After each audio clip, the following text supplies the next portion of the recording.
Rituparnadi now is streaming on YouTube. You may Okay. start. Okay. Sir, how to join, sir? Can you please let me know the procedures how?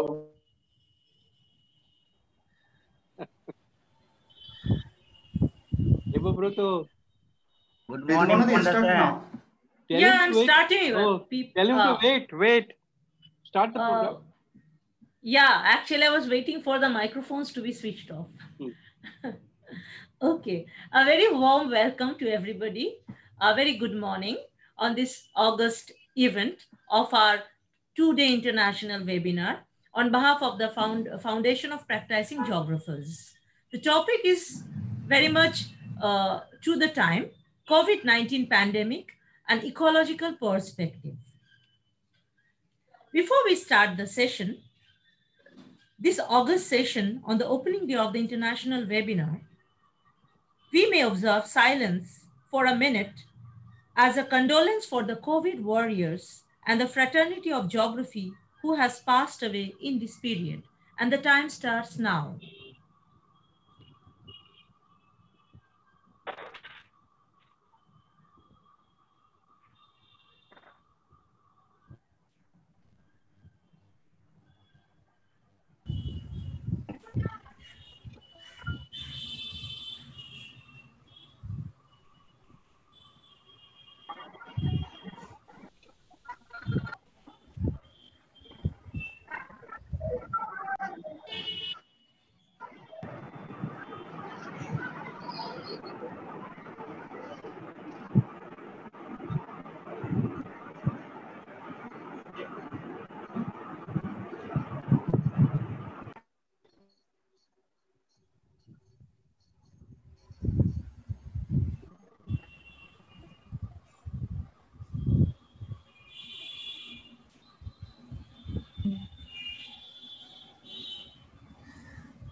Thank you, everybody. And now we begin with the formal inaugural session. To start with, we have the opening song in her melodious and mellifluous voice by Dr. Manjari Sarkar Basu, who is Associate Professor and Head of the Department of Geography, Kandra RKK Mahavidyalaya, East Bardhaman, West Bengal. May we start, please, Dr. Basu? Yes. Namaskar for all of you. I want to start Amni Porchmoni of Rabindranath Tagore, whose inability life subsides, give a touch.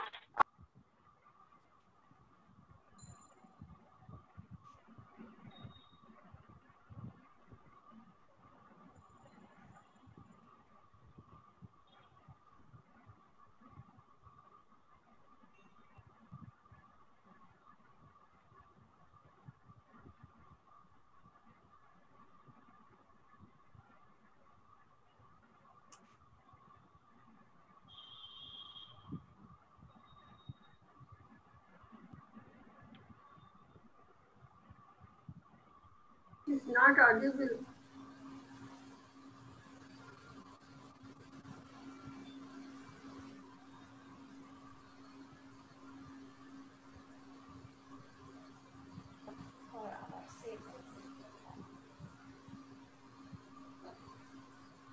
আগুনের পরশ মনি ছোঁয়া প্রাণে এ জীবন পূর্ণ করো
সারা রাত ফটাক তারা নব নব আধারের ধায়ে ধায়ে পরস্তব সারা রাত ফটাক তারা নব নব নয়নের দৃষ্টি হতে ঘুচবে কালো যেখানে দেখবে সেথায় দেখবে আলো ব্যথা মোর উঠবে জ্বলে ঊর্ধ্বপানে ব্যথা মোর উঠবে জ্বলে ঊর্ধ্বপানে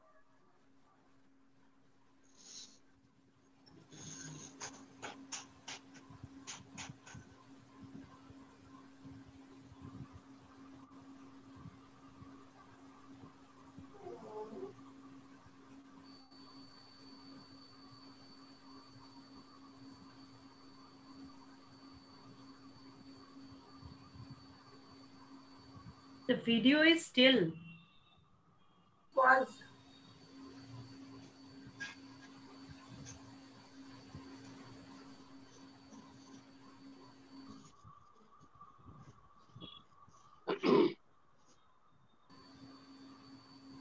video is paused.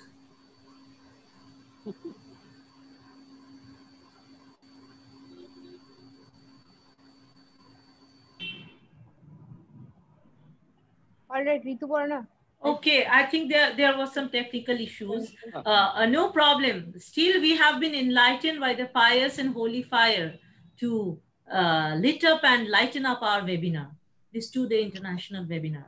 Thank you, Manjari madam, for your wonderful song. Though we couldn't listen to it totally, fully, but still, it was a source of enlightenment for all of us. Thank you again. Now we have the welcome address by the convener of our webinar committee, Dr. Aborna Mukhopadhyay. She is the Associate Professor and Head of the Department, Ranaghat College, under Kalyani University, Nadia. Aborna Di, it's over to you, please, ma'am. Thank you. A very good morning and warm welcome to all the participants joining us for today's webinar. I, on the behalf of the members of Managing and Organizing Committee of Foundation of Practicing Geographers, are extending our heartiest welcome to the August gathering and assemble over here on occasion of 2-day international webinar, COVID-19 pandemic, a geo-ecological perspectives. At first, I should mention that today is an auspicious day because on this day, a great social reformer of our country on the 19th century Bengal Renaissance was born. We are paying our homage to this magnanimous personality, Ishwar Chandra Vidyasagar. Now, I express my heartfelt thanks to Dr. Arun Kumar Singh, Honorable Secretary of Foundation of Practicing Geographers, for providing us continuous guidance at every step. I also welcome Professor Mamata Desai, Professor Gopa Samanto, and Professor Shanod Guchai for taking time out of their busy schedule to attend our inaugural session. I also like to welcome our learned guest speakers from different parts of our country and our neighboring country, Bangladesh. Heartiest welcome and regards to erudite and veteran geographers who are going to deliver their speech in valedictory session. Before we taking the official entry to the website, it is our proud to inform you that the glorious history of Foundation. Foundation of Practicing Geographers, formerly known as Indian Geographical Foundation, was established in the year 1993 by Dr. Arun Kumar Singh, by Dr. Ashok Kumar Sen, and Professor Aurobindo Vishwas, and is functioning till today with the broad objectives of publishing a journal which would act for young geographers in particular and other social and natural scientists in general, where they can publish their research findings in a better way, breaking the rigid boundaries of different disciplines. Here we should mention that the foundation also has been maintained its academic cooperation with the geography department of various universities like Vishwabharati University, Vidyasagar University, Ranchi University, and Alia University. Most often, Anthropological Survey of India would extend their generous support for organizing our seminar. We are infinitely grateful to them. Labeled as a black swan event and likened to the economic scenario of World War II, the outbreak of COVID-19 has had a detrimental effect on global healthcare system with a ripple effect on every aspect of our socio-economic life and as we know it. Social distancing, self-isolation, travel restrictions have led to a reduced workforce across all economic sectors and caused many jobs to be lost. Educational institutions have closed down and the need for commodities and manufactured products has decreased.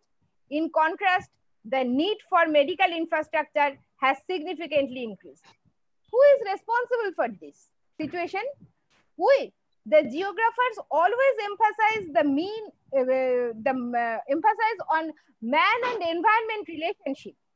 In the last 50 years alone, we are watching with amazement that our evolving lifestyles have dramatically altered the environment around us.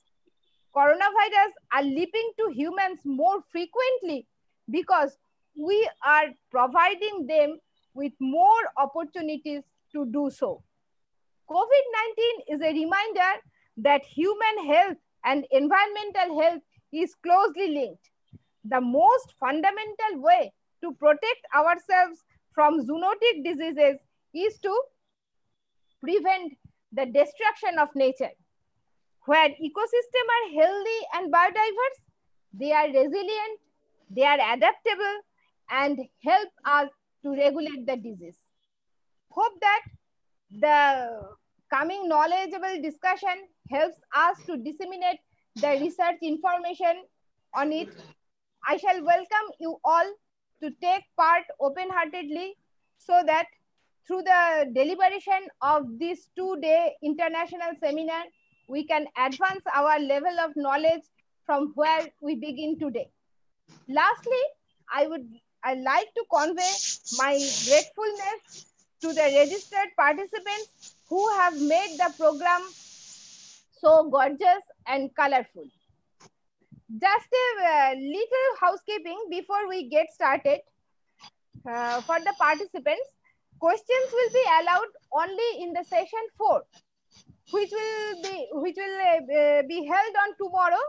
If you have any question, please write it down in your question box of your control panel.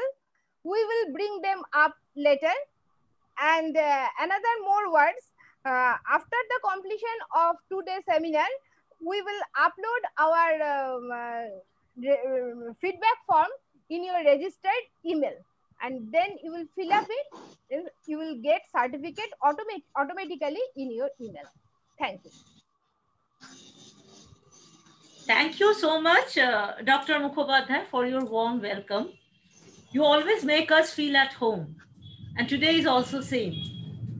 Now we have Dr. Ayan Dasgupta, the inevitable Ayan Dasgupta amongst us, the joint convener of the session, to throw the spotlight on the focal theme of the webinar.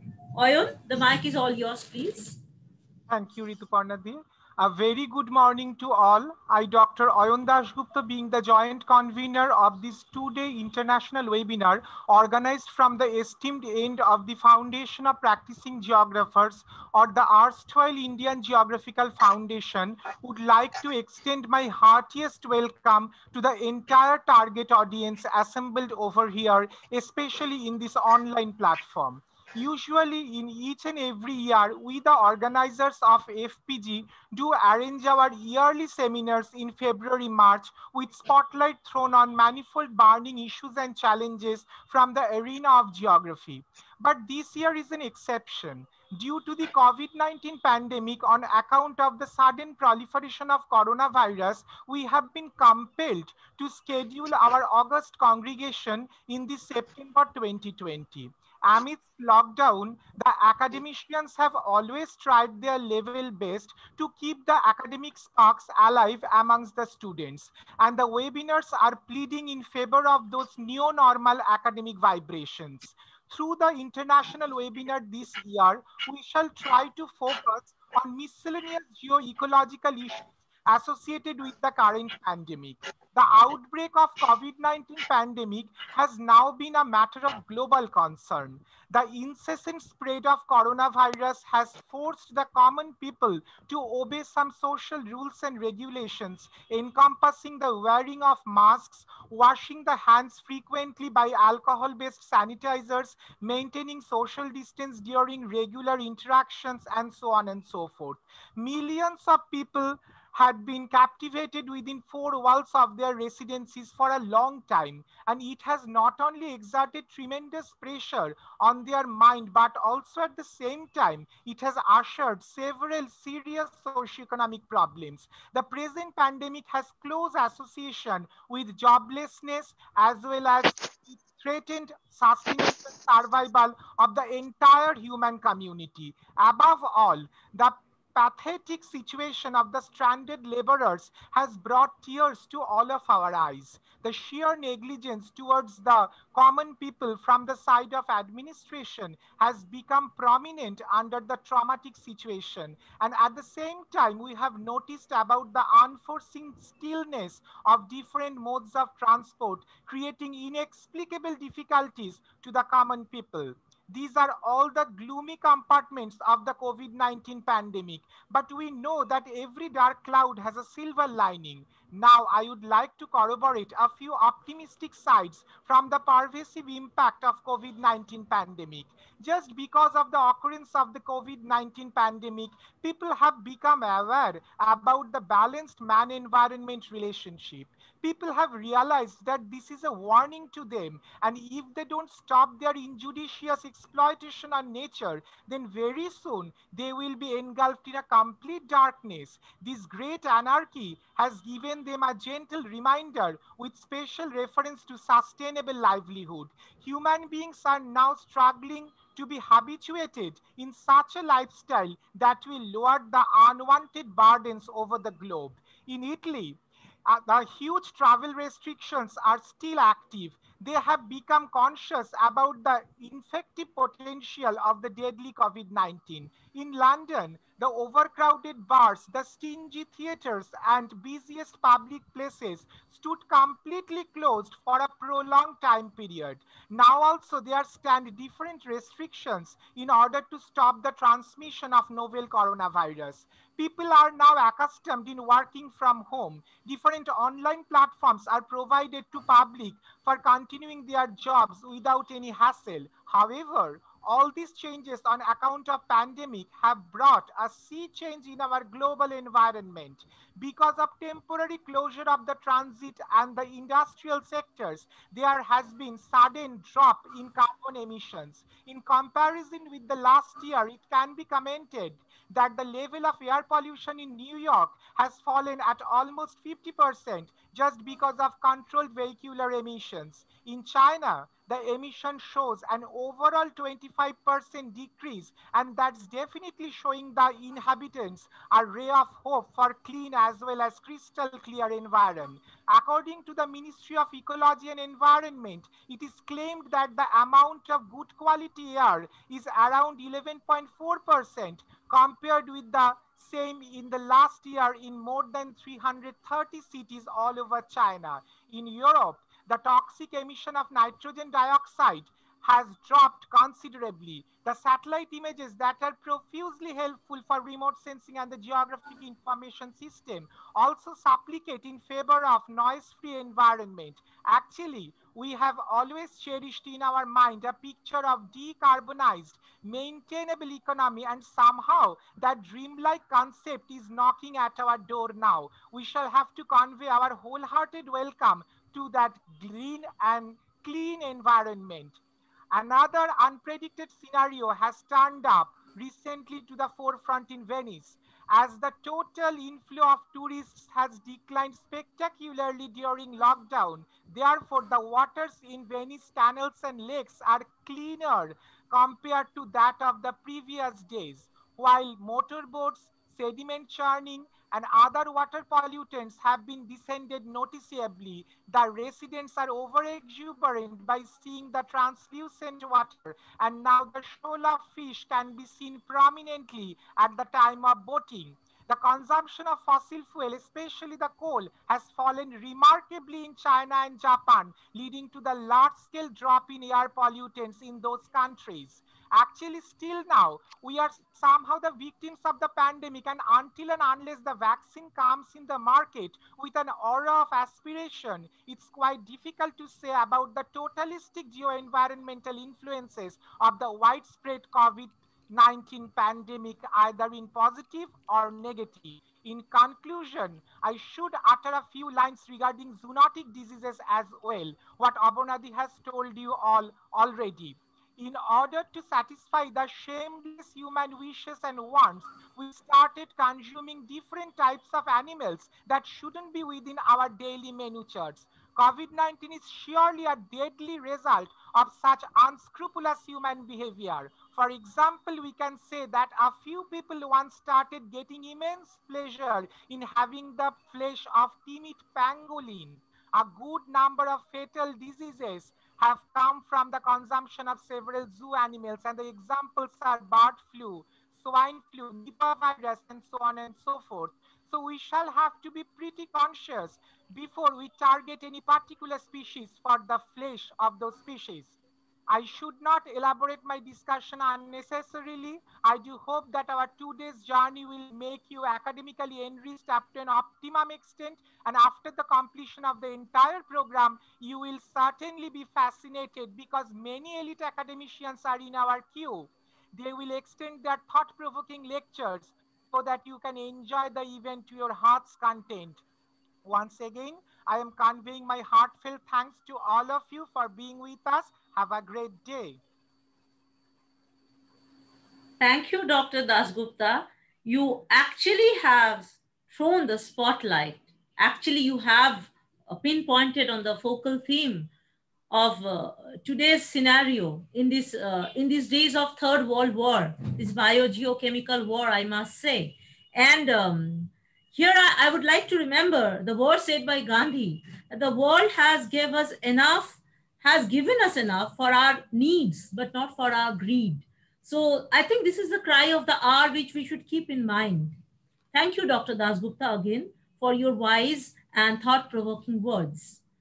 Now we have the inaugural address by Professor Gopa Shamanto, one of the inseparable members, inseparable part of our family of Foundation of Practicing Geographers. Dr. Shamanto is a director, UGC Human Resource Development Center, Burdwan University, Burdwan. Madam, please. Thank you, Rituparna. Am I audible? Yes. Am I audible and clear? Okay. So it's really, Rituparna, good morning to you all. Honorable Convener, Dr. Abarna, Joint Convener, Dr. Oyon, Seminar Director, Dr. Shumit Mukherjee, and Secretary, Foundation of Practicing Geographer, Dr. Arun Kumar Singh, Professor Mamta Desai. I would like to thank you all for inviting me here for inaugural address of this well-planned international webinar. Actually, yes, Rituparna used a term that inseparable. So in that sense, it was reminding me the very first day when the cooking of Foundation of Indian Geographers was being done at Aurobindo Biswa's place. I was very much there. So from the very first day, when it started, I was there. So definitely, I'm very, very happy to come back here and special thanks goes to Orunda for inviting me for this inaugural address. First of all, we all know that the impact of this pandemic in terms of its scale was never experienced by humanity since the early days of human history. We can only imagine the similar kinds of incident having huge impact on social, economic, and demographic sphere was Spanish flu 100 years before.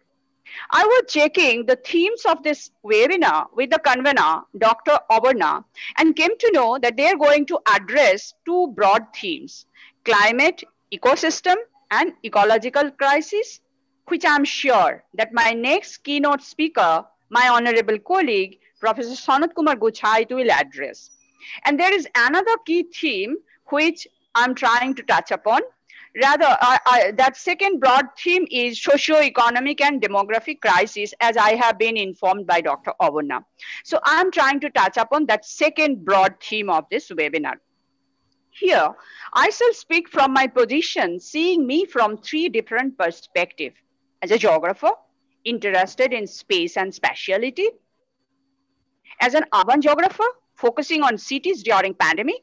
And as a gender geographer with specific interest on women in this pandemic situation. So first I will speak from my position as a geographer. In geography, we are always interested in the space and spatial arrangements. If we think of our department, our classroom is also a symbol of a space. They all have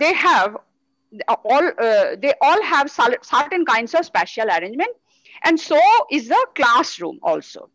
Now we have switched over to online teaching method, and there this spatiality has become complicated. It has taken a different shape. I'm coming to that. If we consider, say for example, if we consider our old classroom, there is a spatial arrangement always which is visible. Simultaneously, there are certain kinds of aspects of a classroom which is invisible. That invisible space is also developed through negotiations among teachers and students. These classrooms are microcosm of space which act as melting pot, like the cities, a space which stands for equality. Instead of having diverse student groups coming from different backgrounds, class, caste, it is absolutely a space of equality, the classroom. These are important spaces which we need to restore for greater common good.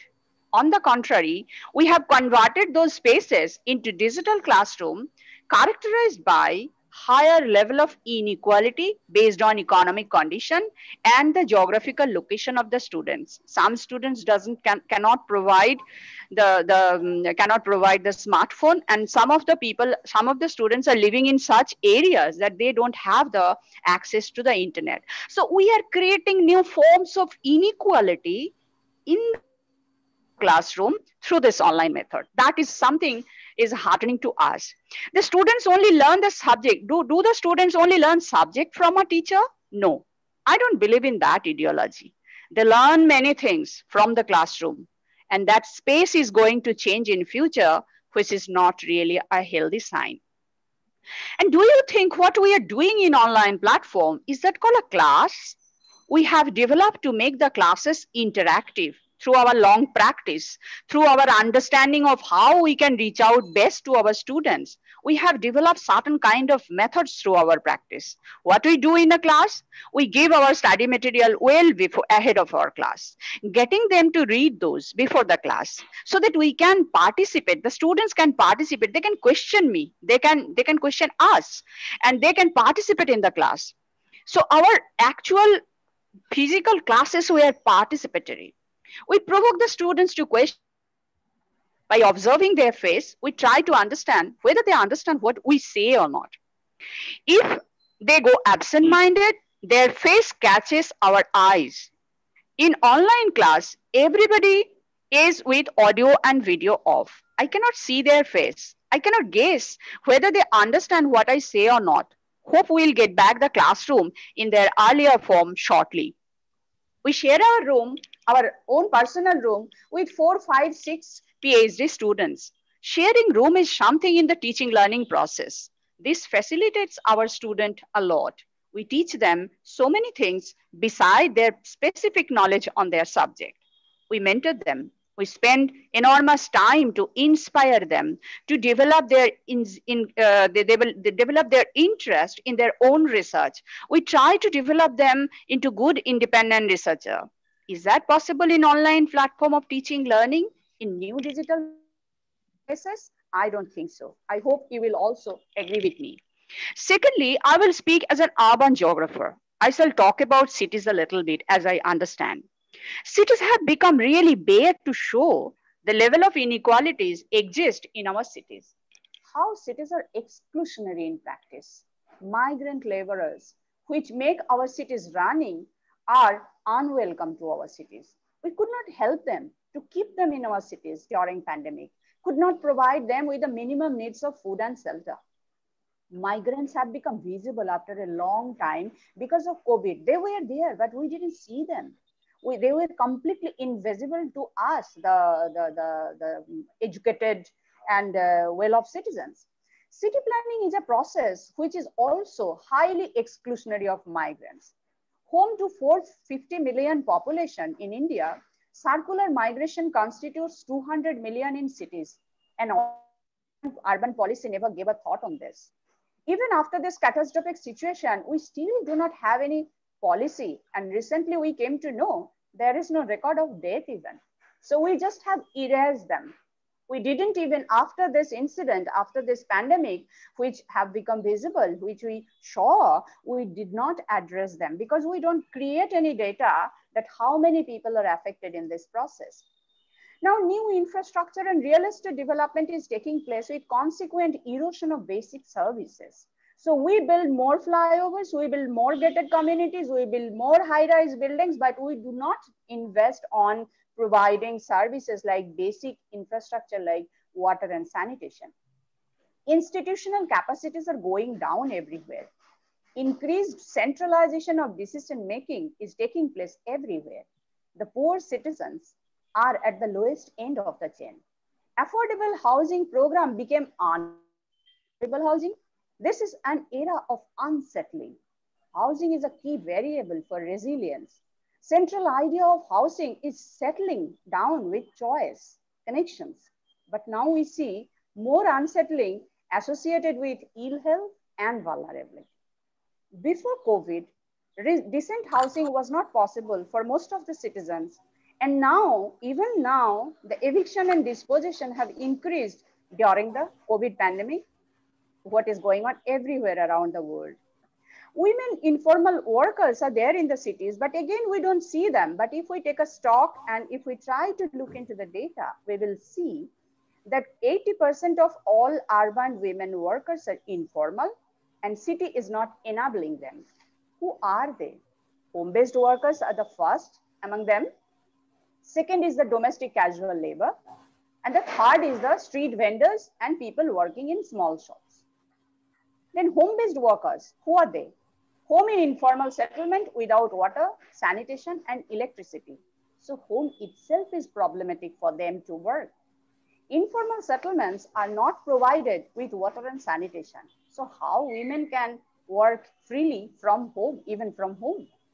Then if we talk about the condition of domestic and casual workers, then we know that even during the pandemic, many citizens, I do not have any data, they have just stopped bringing these people to their home for their own security. But most of them are not paying their salary. We have become so insensitive citizens in this country.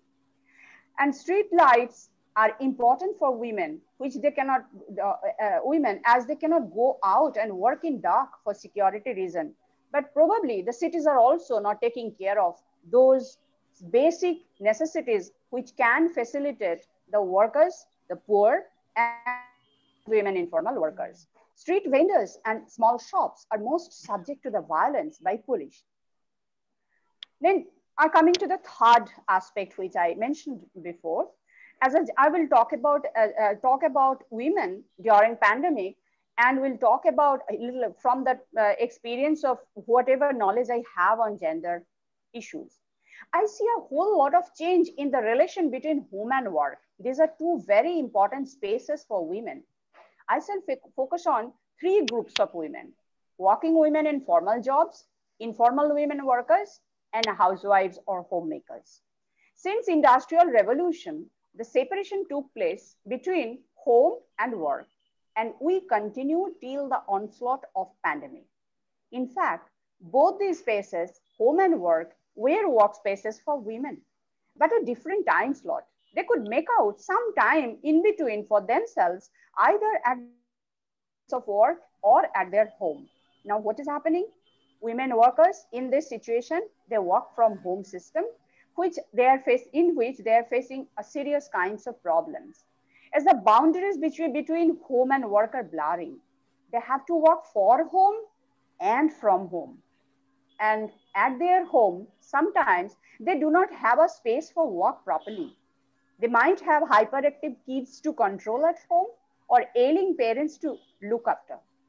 This is taking a high toll on women's physical and mental health.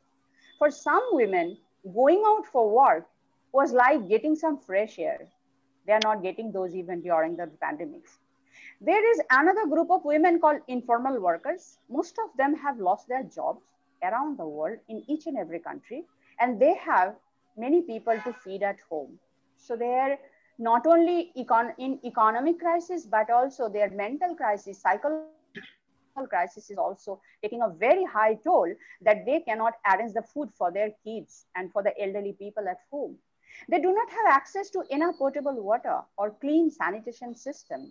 Hand washing is a real luxury for them. How can they wash their hands frequently when they do not have enough water for drinking at home? The pandemic will bring down the gender development index in each and every country to a very low level, as they are the biggest victim of this pandemic. If we consider now about the housewives or homemakers, they were always at home. Therefore, we think that pandemic didn't change their lives, didn't affect their lives. No, it is not possible. Pandemic has also affected their lives in a very big way. Their lives have also become problematic as men are working from home and they do not have the breathing space which they used to get during the working hours of the day when men used to go for work and children were in a school. So they have also lost that breathing space even at home. And this is also taking a heavy toll on women's well-being and mental health. Even their housewife, they were always at home. Lastly, I shall touch upon the psychological and health challenges which have also reached to an enormous level due to pandemic. One thing I would like to share with you that we have to fight a big battle to convince the government to develop our public health infrastructure and not to leave this to private corporate sectors. And this COVID pandemic has shown us that it is not possible. The path we took for our health development, it is not a right decision. But hope that next governments will be sensitive enough and they will try to develop our public health sector. If we are going to learn anything, we have to make this promise. Pandemic have started to play havoc in the lives of people in every countries of the world. Although the shape and quantum of those injustice and violence, I prefer to call them violence, as we have seen in our country for migrant laborers, may vary between countries. But in each and every country are suffering from inequalities are on rise everywhere, taking from America to India. So these are all I wanted to share with you. Thank you once again, everyone linked to this Indian Foundation of Practicing Geographer for engaging me, for giving me the opportunity to think over the issue again on COVID pandemic, which I didn't think about for a longer time, and for engaging me in this inaugural address. Thank you very, very much. And before I end, I have to seek an apology from all of you. I cannot even attend my next speaker's lecture, which will be offered, which will be delivered by my colleague, learned colleague, Professor Guchai, because I have to start my online special paper exam from 11 o'clock. So you have to excuse me for, I'm really, really sorry that I couldn't stay back and I couldn't follow what are going on in this webinar. So thank you once again. And I hope all of you will excuse me for that. Thank you. Thank you so much, Professor Shamanto. And we are really going to miss your erudite presence in the next parts of this webinar. And really, we are grateful to you for drawing the scenario, this scary scenario in front of us.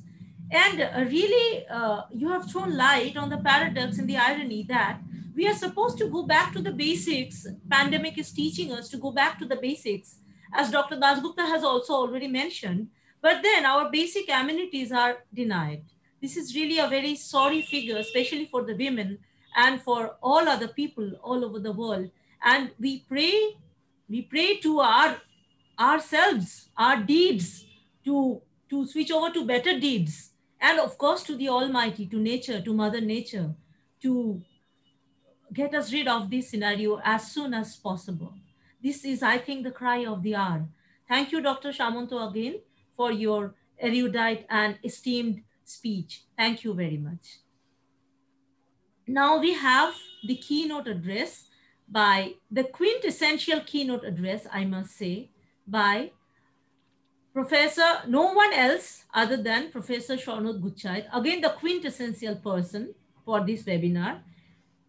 He is in the Department of Geography, Burdwan University, Burdwan. Again, another inseparable part from the very beginning, from the very nascent stage of our family of Foundation of Practicing Geographers. Sir, over to you, please, Dr. Gutscheit. Am I audible? Hello? Yes, sir. Yes. Okay. Good morning, everybody. The webinar of practicing geographers has started in a memorable day, especially for in state of the Bengal Renasa, the birthday of Vidyasagar, from which almost all the Bengali people has learned the scripts, and also Tagore also write in this passage that Choto Koka bole wa shekheni she kotha kowa. So all those scripts we have learned from the Borno Purichoy of the first one. And next, at first, I will pay my deep respect to the COVID warrior, and I extend my homage to the geographers who have passed away in this COVID pandemic situation. And thereafter, it's a proud privilege for me to giving me the opportunity to share my views relating to COVID pandemic in form of the keynote address. The point is that the COVID pandemic has appeared in such a way which has diluted the human history in a different dimension. Before COVID pandemic, if we consider the growth of the human civilization, Industrial Revolution is perhaps the first most clear-cut watershed in the history of human civilization. Thereafter, if we consider the human footprint on Moon in 1969, it's the victory lap of human being that human wanted to say that we can conquer and we can create our own fortune. But the COVID pandemic of 1990 has dismantled the situation, turned around the situation overnight, that how far that the omnipotent and the omniscient attitude of the human being has been demolished overnight. And the COVID pandemic has opened up newer dimensions, not only the negative impacts, some also the positive impacts, which I would like to unfold. So, if we consider in this webinar, actually this year, instead of a seminar, we are now in a webinar due to this COVID pandemic situation, where the central discussion seems to be the impact of COVID and the perspective of COVID. It has some different impacts in terms of the caution, in terms of the lessons, in terms of the other things, that means the positive and negative aspects, and do's and the don'ts and all those things. So how far the extending dimensions are, what are the cautions, what are the lessons that will be highlighted within 2 days of this discussion. Now, I would start in a different point of view, a little bit. A few years ago, I go through a book that is known as the Bhilnu Mahabharata. Or in more simple term, that is the Mahabharata of a Bhil, or the Bhil Mahabharata. Ramayana and the Mahabharata has been imitated or incorporated in the different indigenous community, copying the ideas of main scripts, but transforming it into their own. Bhil tribe also have their own Mahabharata, which is not at par with the Mahabharata of the Kashiram Das. It was translated in Bengali by great environmentalist Jaya Mitro. And I actually read this book where I coined a term, the eco-giant. Eco-giant. That means while there is some sort of, that means the suffocating situation within the nature expresses itself in terms of the eco-giant to give the lessons to the human community. As if the COVID-19 has appeared as the eco-giant to give the lessons to warning the human community that what you are doing, whether it is right or wrong. If we look at that means the history of human civilization, that especially from the 19th century, where Delhi considered that it is the growth mania from the Industrial Revolution to that of the growth mania from the 20th century.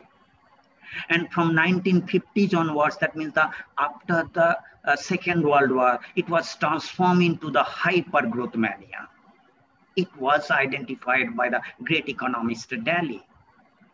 Looking at this growth mania and the hyper growth mania, Origo Pecchi, of the business tycoon of Italy, in 1965 gave a speech whether this economic growth is justified.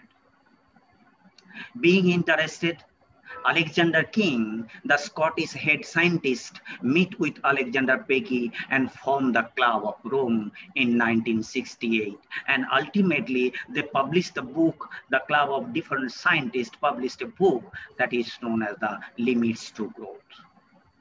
Actually, I do not know whether we have crossed the limits to growth, but at the same time that we are not doing the justice to that of the environment. We are not doing the justice to the environment. By our superior technology and by our knowledge, actually we are exploiting the environment in such a way that there is little room for the nature. Nature is suffocating. The animals and the living beings are also suffocating. And not only suffocating, their habitat are actually destructed. And under this consideration, while this eco-giant has actually appeared, the man has been put into the cage in terms of the confinement within the room, and the animals, wild animals, and the oceanic, that means the oceanic animals also are crawling in the nature, the reverse situation that was not thought of by the human being. The biotic hazards is not new. At least from the 17th century, every after 100 years, we have observed the biotic hazards. But COVID pandemic actually is some sort of different situation that while men consider that they are actually uncomparable, and their technological growth is uncomparable, their cyber space and cyber knowledge can solve any sort of problem, but that was actually demolished overnight. And so within this 3 months or the 4 months or the 6 months confinement within the room, we are not getting out the solutions. The economy of the world has destroyed. Some of the countries have actually running with a negative economic growth. It has different dimensions of slowdown of economy, the medical perspective, the morbidity. What I learned only in July that already 20,000 papers have been written regarding this pandemic situation within the 3 to 4 months of the pandemic. Now it has crossed 30,000, and most of them are considered in terms of the medical papers related to medicine and the health. And in the future days will be.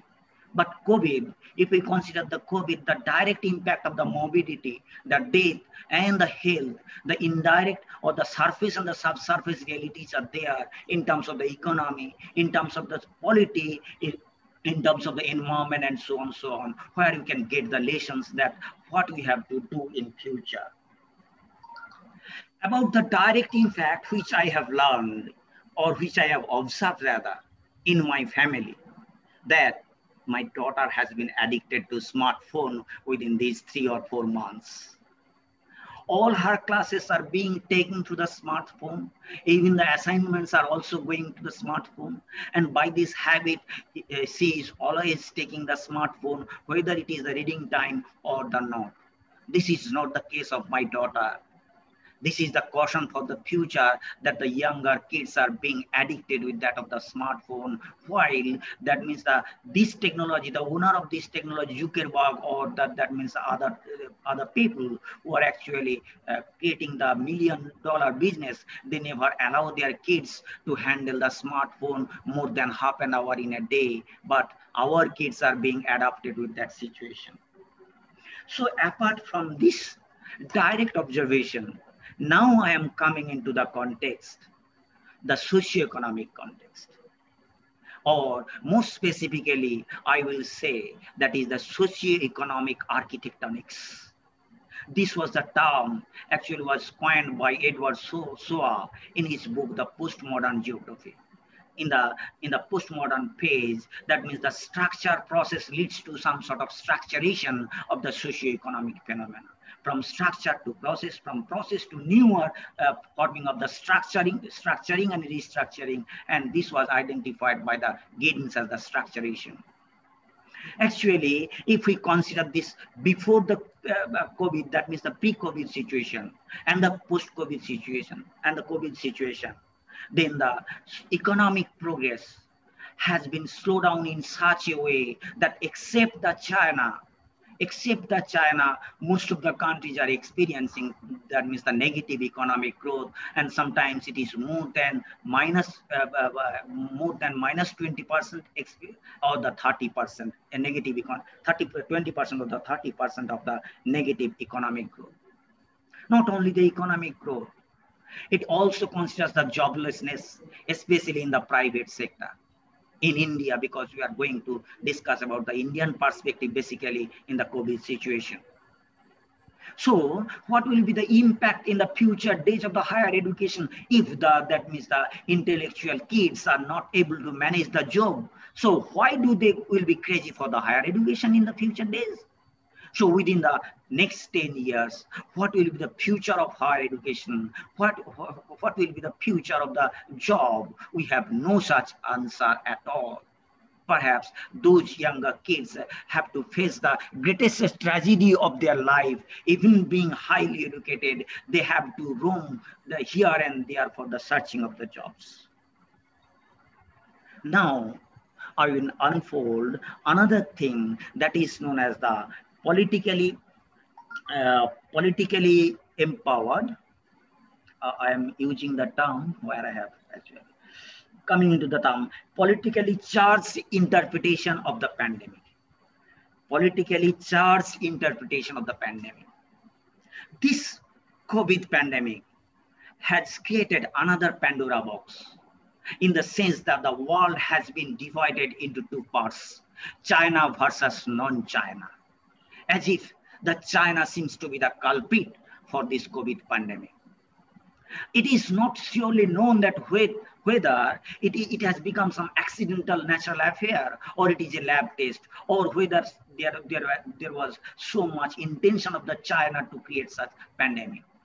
Suppose that if this pandemic would be created in Africa like the SARS, so can America or the Western Europe could be charged China in such a way that you are the culprit for such pandemic? Perhaps it would not be.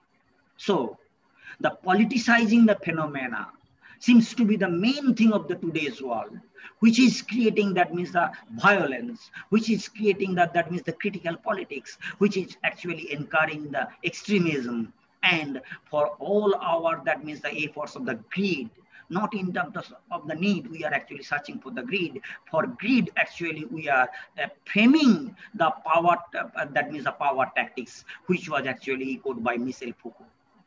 But with deep respect to the Foucault, what I want to say that this pandemic situation has proved that neither Foucault is right, nor Chomsky is right, nor the Marx is right. All of them has shouted for the society. Marx has given the basic idea about the equity and justice of the society in terms of the commune, not so much in terms of the environment. Chomsky has considered that means the ideal society. Chomsky has considered the ideal society and the ideal rule where the justice can be found out. But the point is that in the same way, or in a different way, Foucault considered that it is the interpretation of the power, who is powerful and who is not. And it is the human history of the power structure.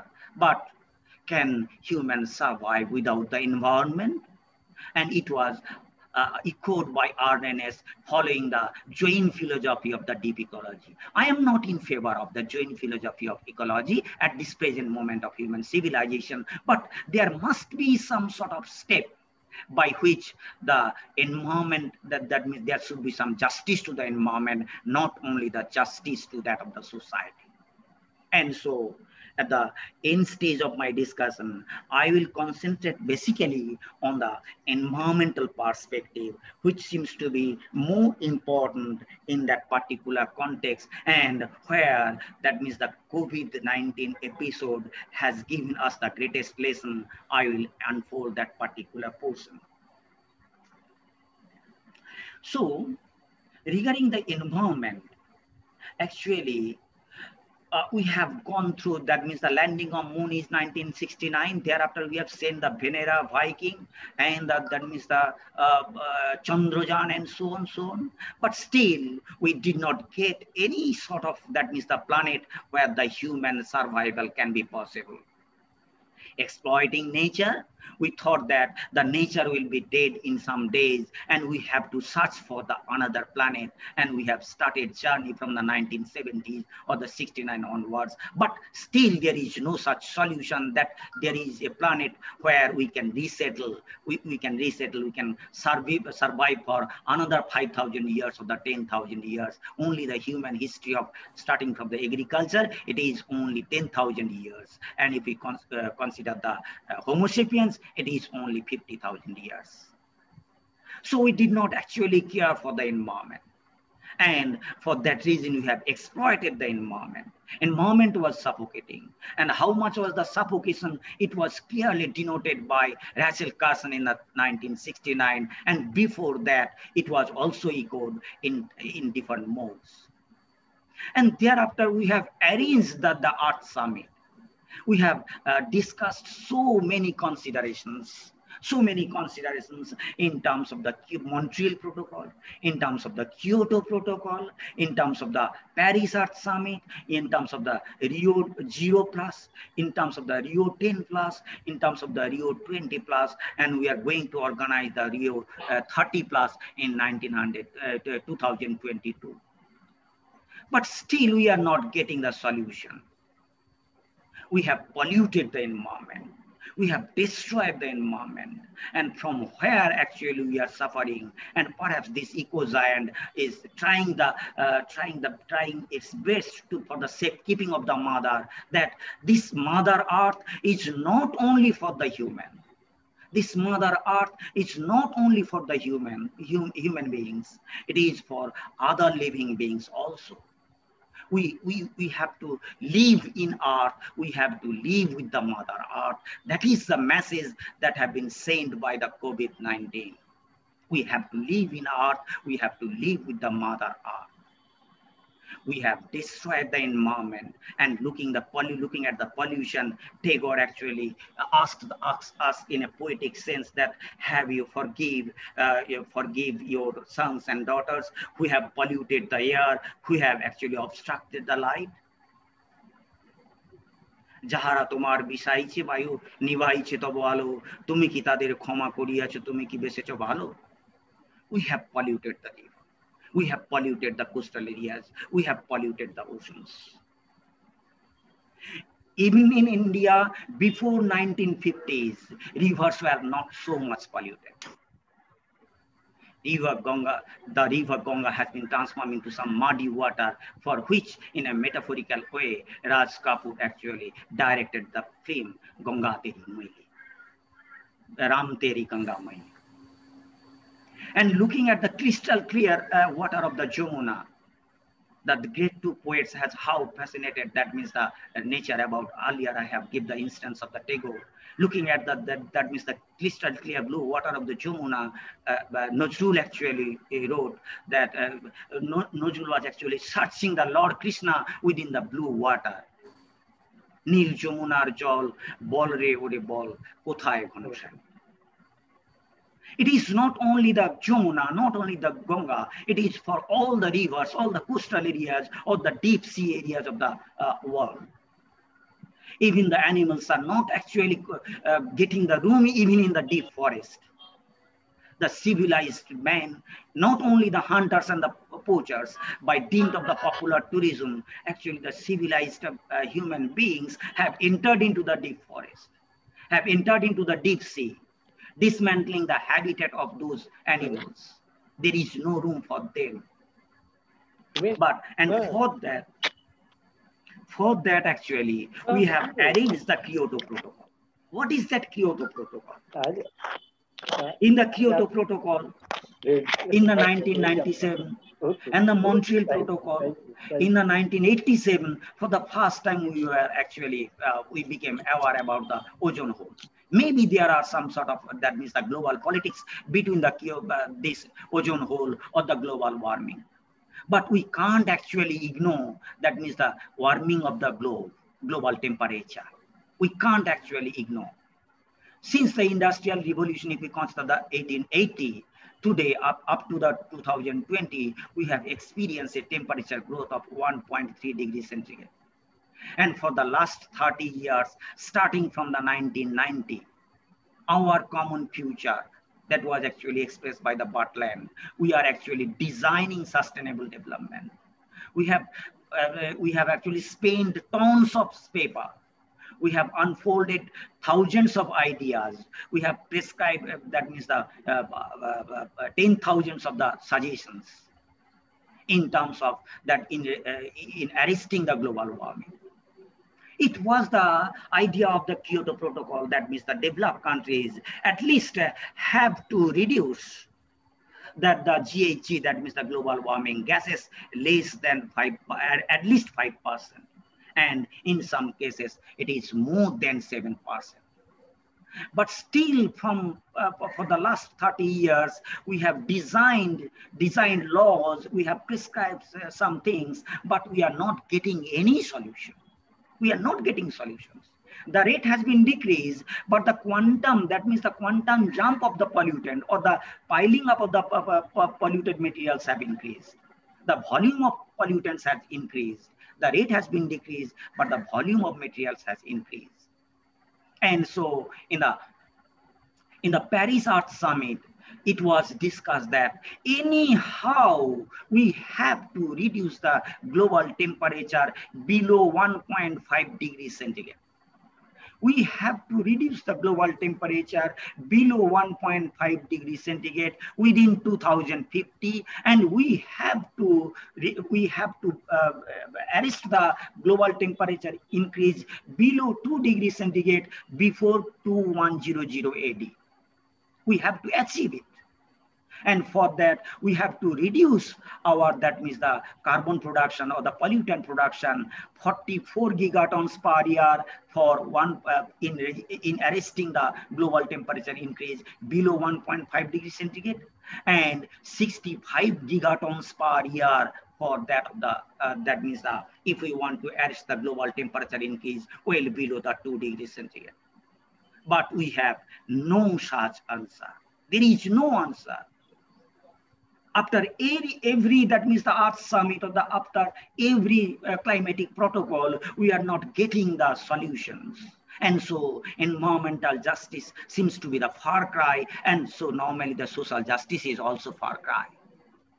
And in that particular context, what I would like to say that COVID has given us the greatest lesson that how to control the environment.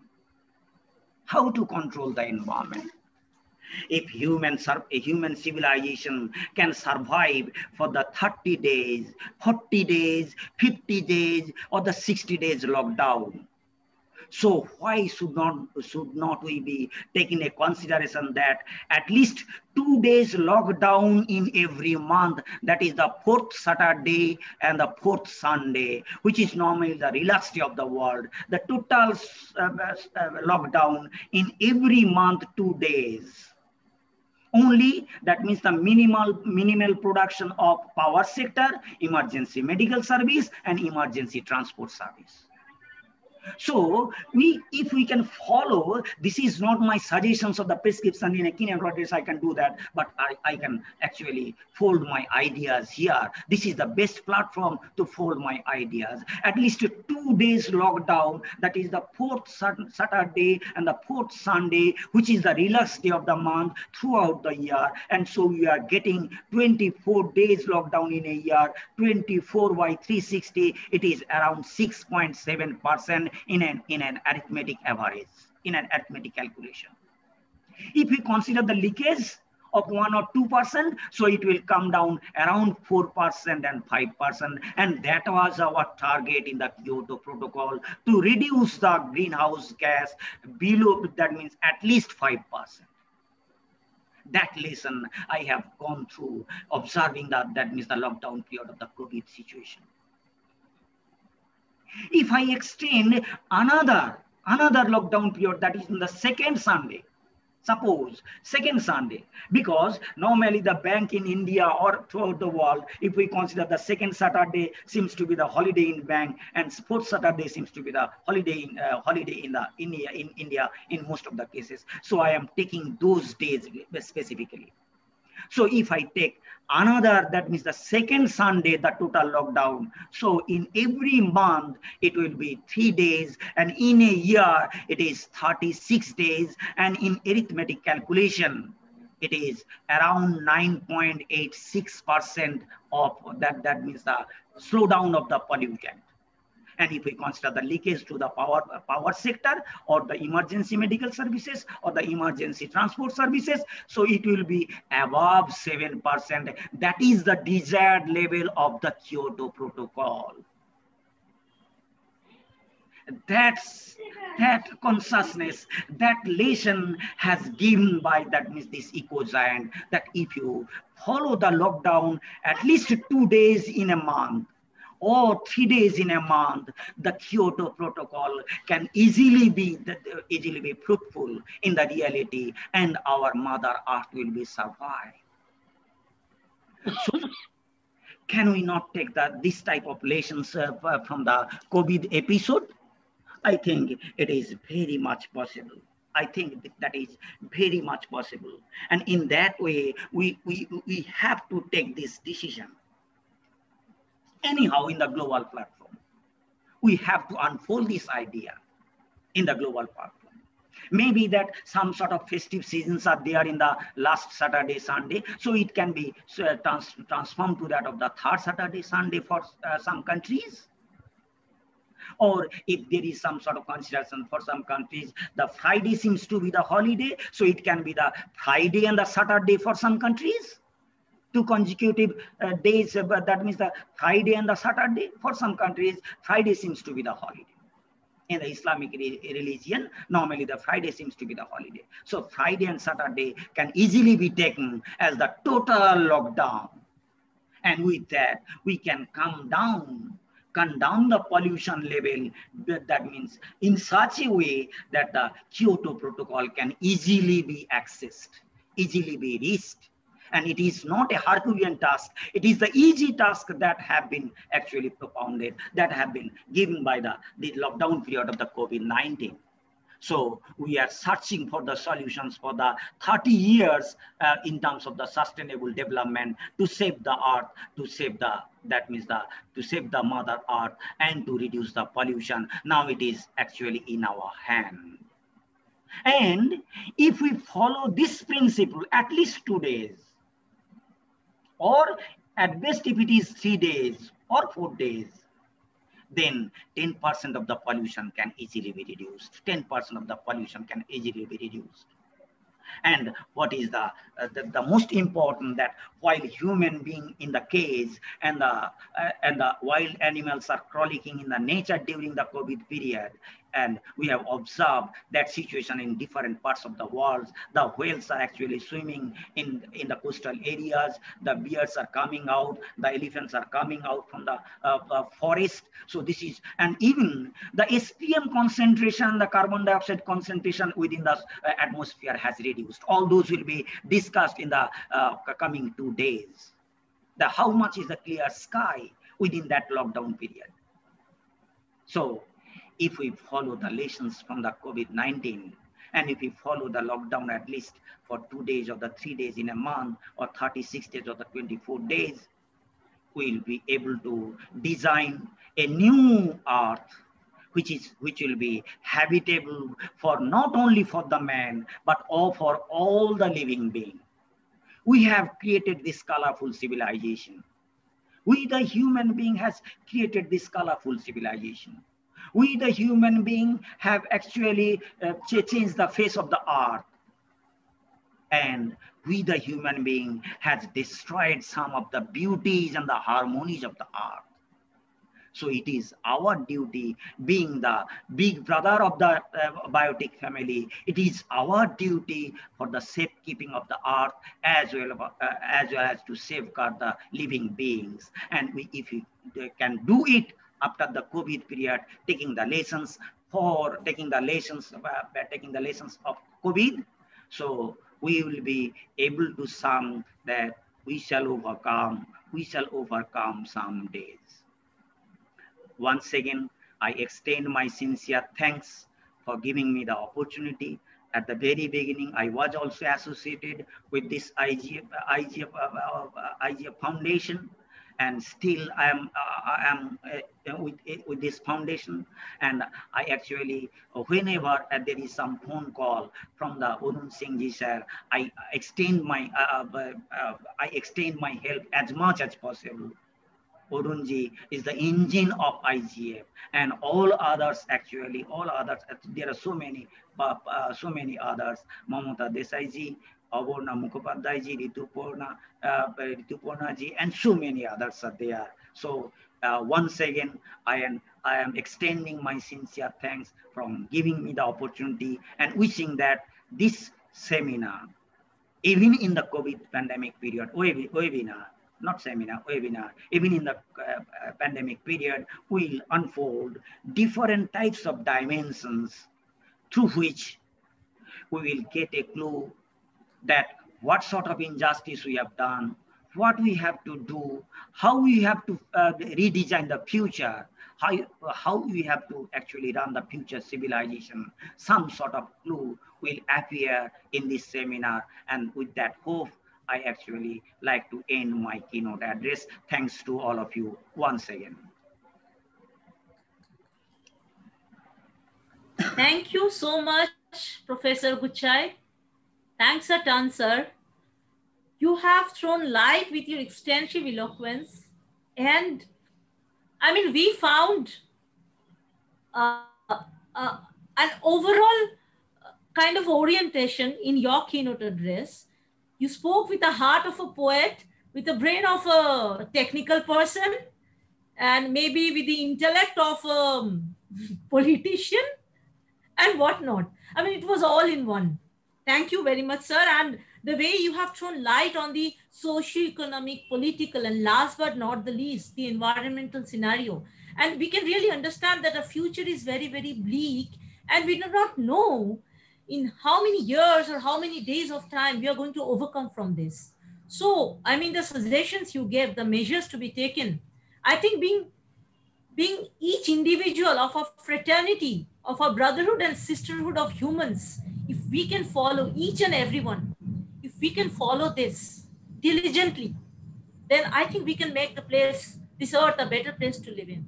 Thank you very much, sir. Thank you. Thank you.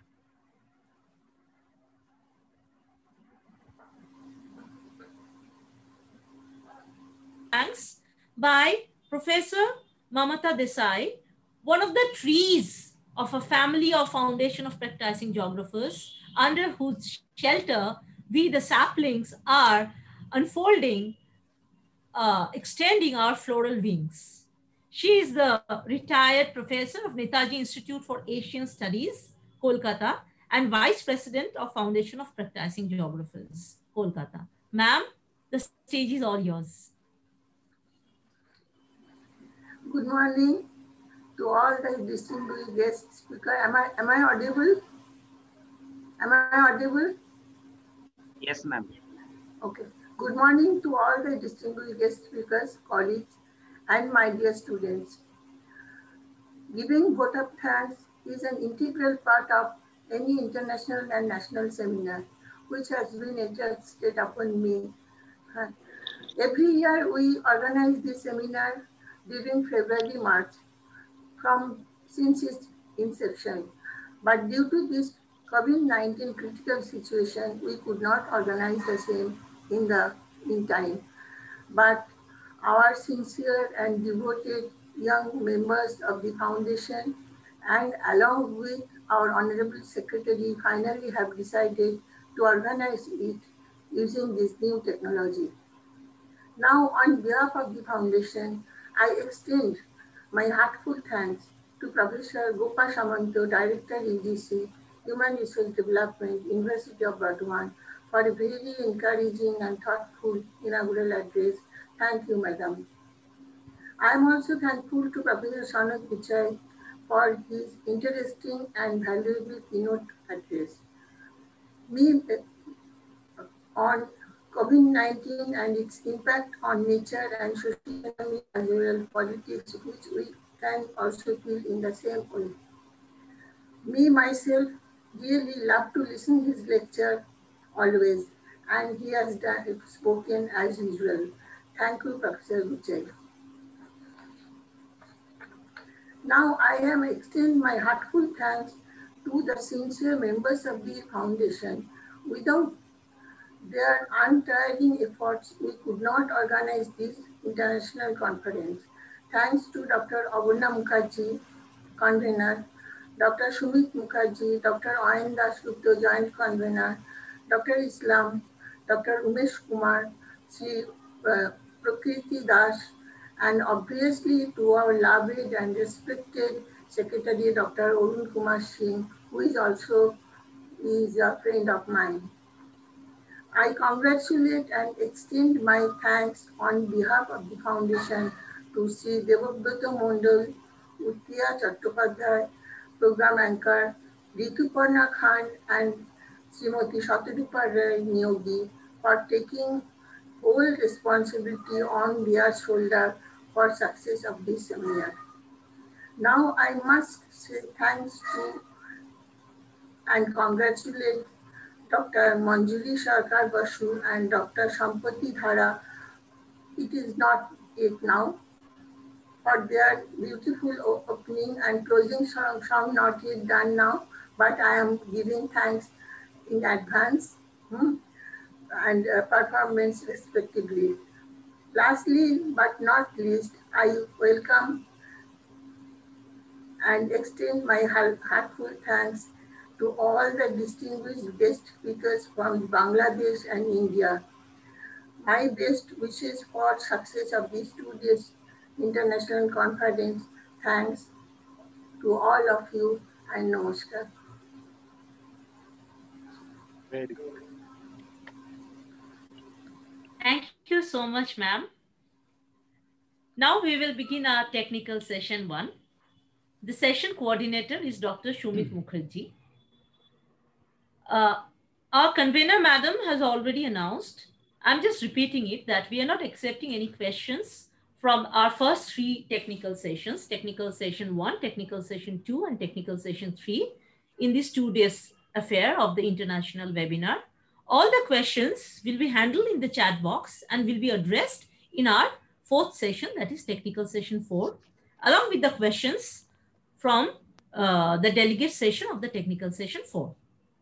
And already we have come through the inaugural session very successfully. And thanks to all of you for keeping your microphones in mute mode and not putting them on, switching them on unnecessarily. Thank you again for being so considerate. And we expect same kind of demeanor from you till the end of the webinar today and even tomorrow also. Now we begin with our guest speakers. To begin with, we have Dr. Atanu Kumar Raha. His topic is climate crisis and lessons from COVID-19. Dr. Raha is a multifaceted genius, I must say. He is a postgraduate degree holder in forestry and an MBA from IISWBM, Kolkata. He is well trained in GIS and remote sensing from ANU, Australian National University. His untarnished professional experience is for 35 years, and he has engagements in many other prestigious organizations all over India and abroad. Thank you, Dr. Raha, for being here, and we are waiting for your esteemed lecture. Dr. Raha, the stage is all yours, sir. Okay, thank you very much.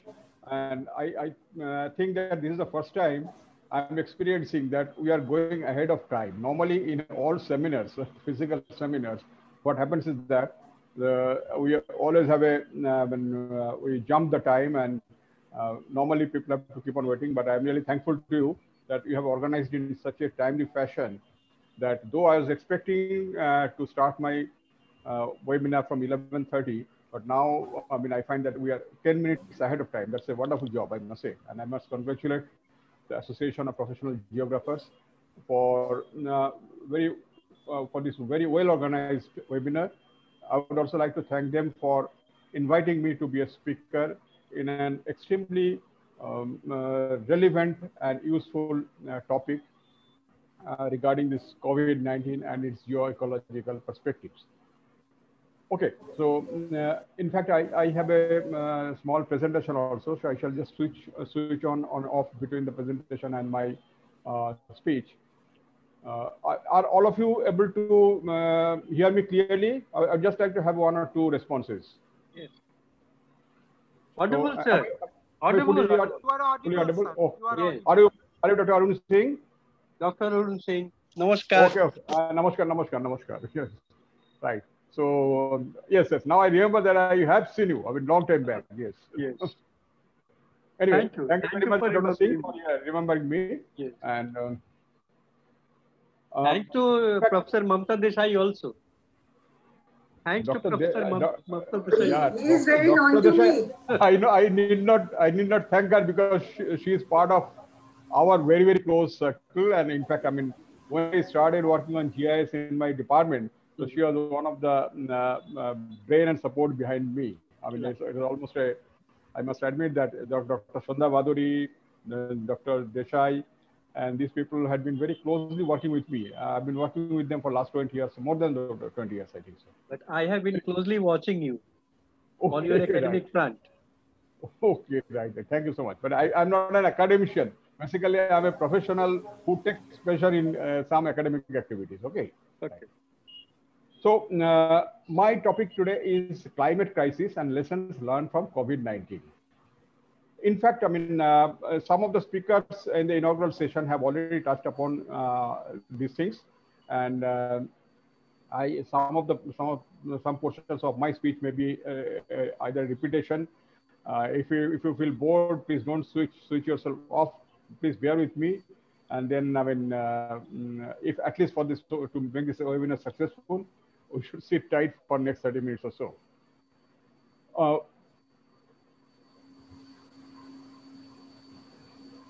Okay, so is the screen visible to all of you? Yes. Okay. Now, this year 2020 came with a lot of shock. In the first week of January, I mean, when we heard that some funny virus, a very deadly virus has spread in some parts of China, and in fact, a lot of people are dying out of it. So since not much news comes from China to the outside world, so we are told that, I mean, a lot of people are dying, and God knows what is happening to them. But it is a serious one, and the Chinese government has taken it extremely seriously. Even the first week of January also, when I was at present, I've been working very closely with Techno India University, and in fact, I take some of the physics classes and biotechnology classes for the engineering students and MSc students. So I never, I'm also the advisor to the department with regard to the skill training project for the engineers and other underemployed or unemployed graduates of our state. So I really did not take it, but none of us, in fact, took it very seriously. That okay, I mean, COVID-19, they came to know that the coronavirus attack has been there in China, and it is somewhat deadly one. But nobody really realized its, I mean, deadliness, or nobody realized its implications. But then again, within a span of 2 months of time, so the whole world was under lockdown. It had spread to such an extent that the whole world had to be brought under lockdown. Billions of people lost their jobs. All the economies were shut down, and all the industrial activities came to a halt. And billions of people, the wage earners, so they started facing starvation, and for them, death from coronavirus became more desirable than death from hunger. Then again, on 20th of May 2020, West Bengal and parts of Odisha and parts of Bangladesh witnessed a severe cyclone Amphan. And it is said that during the last 200 years, no cyclone was of this severity as had happened in case of Amphan. There had been a tremendous damage to the properties, not much damage to life, because from our experience of the last 10 years or so, the governments of the state as well as the center have learned how to take care of protecting the lives of the personnel. So with regard to the life security, millions of people are shifted from the cyclone-prone zone, and the lives are saved, but the damages could not be avoided. And in spite of the Sundarban area being under the mangrove vegetation, so not much of the fury of the cyclone could be reduced by the vegetation also. So we saw the devastation that took place because of that. Then within a few days, we heard that a huge swarm of locusts was crossing Atlantic, coming from East Africa, and invading the crop fields of northern and northwestern states of the country, primarily Gujarat, Rajasthan, Haryana, and parts of Maharashtra. And we were told that a locust attack of this magnitude has not taken place in the recent times, which is remembered by the record keepers. Then from August, another natural devastation, natural catastrophe started taking place on the other side of the globe. In California, in USA, the wildfire devastated almost 1.5 million hectares of land, which is almost 4% of the total land area of the California state, under the wildfire. And thousands of people were rendered homeless, and the wildfire is still continuing. I know my son is there in California, so I keep on getting feedback from him that, I mean, it is coming very close to some of the cities like Mountain View or San Jose and other places. And he said that in the record, there is no record of any devastation, wildfire devastation for California more than this one. So this is perhaps the greatest devastation of wildfire that is taking place. All these bad news are pouring in during the first six months of the year, and God knows what else is going to happen. Now, the scientists and climatologists, they came with a warning again, that they said that the global warming is leading to an irreversible change of Earth's climate. And the biological scientists and the microbiologists, they also try to link this COVID-19 pandemic with the climate changes or with the global warming. They say that much of the zoonotic diseases that the society is now having, human society is now having, is linked to the loss of biodiversity. Let us look at some figures. On 1st February 2020, when people started becoming aware about the corona pandemic, most of the deaths took place in China. It was around, say, 12,000 people were infected with the virus, and only 260 people uh, uh, were dead out of this disease. Within a span of 2 months, that's on 1st of April, more than 8 lakhs people had become affected by this disease. 72,000 people had died out of this coronavirus death. Then, as on yesterday, that is 25th of September 2020, 3.24 crores or 32 million people had been affected by the disease, infected by the disease, and the total death was more than 9 lakhs 90,000. So think of it. The progress of the disease was in exponential mode, and what was a small infection in one of the countries had become a pandemic all over the world within a span of 2 months. And we do not know the microbiology scientists are saying that this pandemic is going to be more severe in future with the onslaught of this winter season, especially in European countries and even in India also. And India being I think the second most populated country in the world, is now going to top the world with respect to, if nothing else, at least in respect to the COVID-19, we are going to be the first in the world with regard to the infection cases. And till now, government claims that the total death rate is very low, but nobody knows what will happen in future.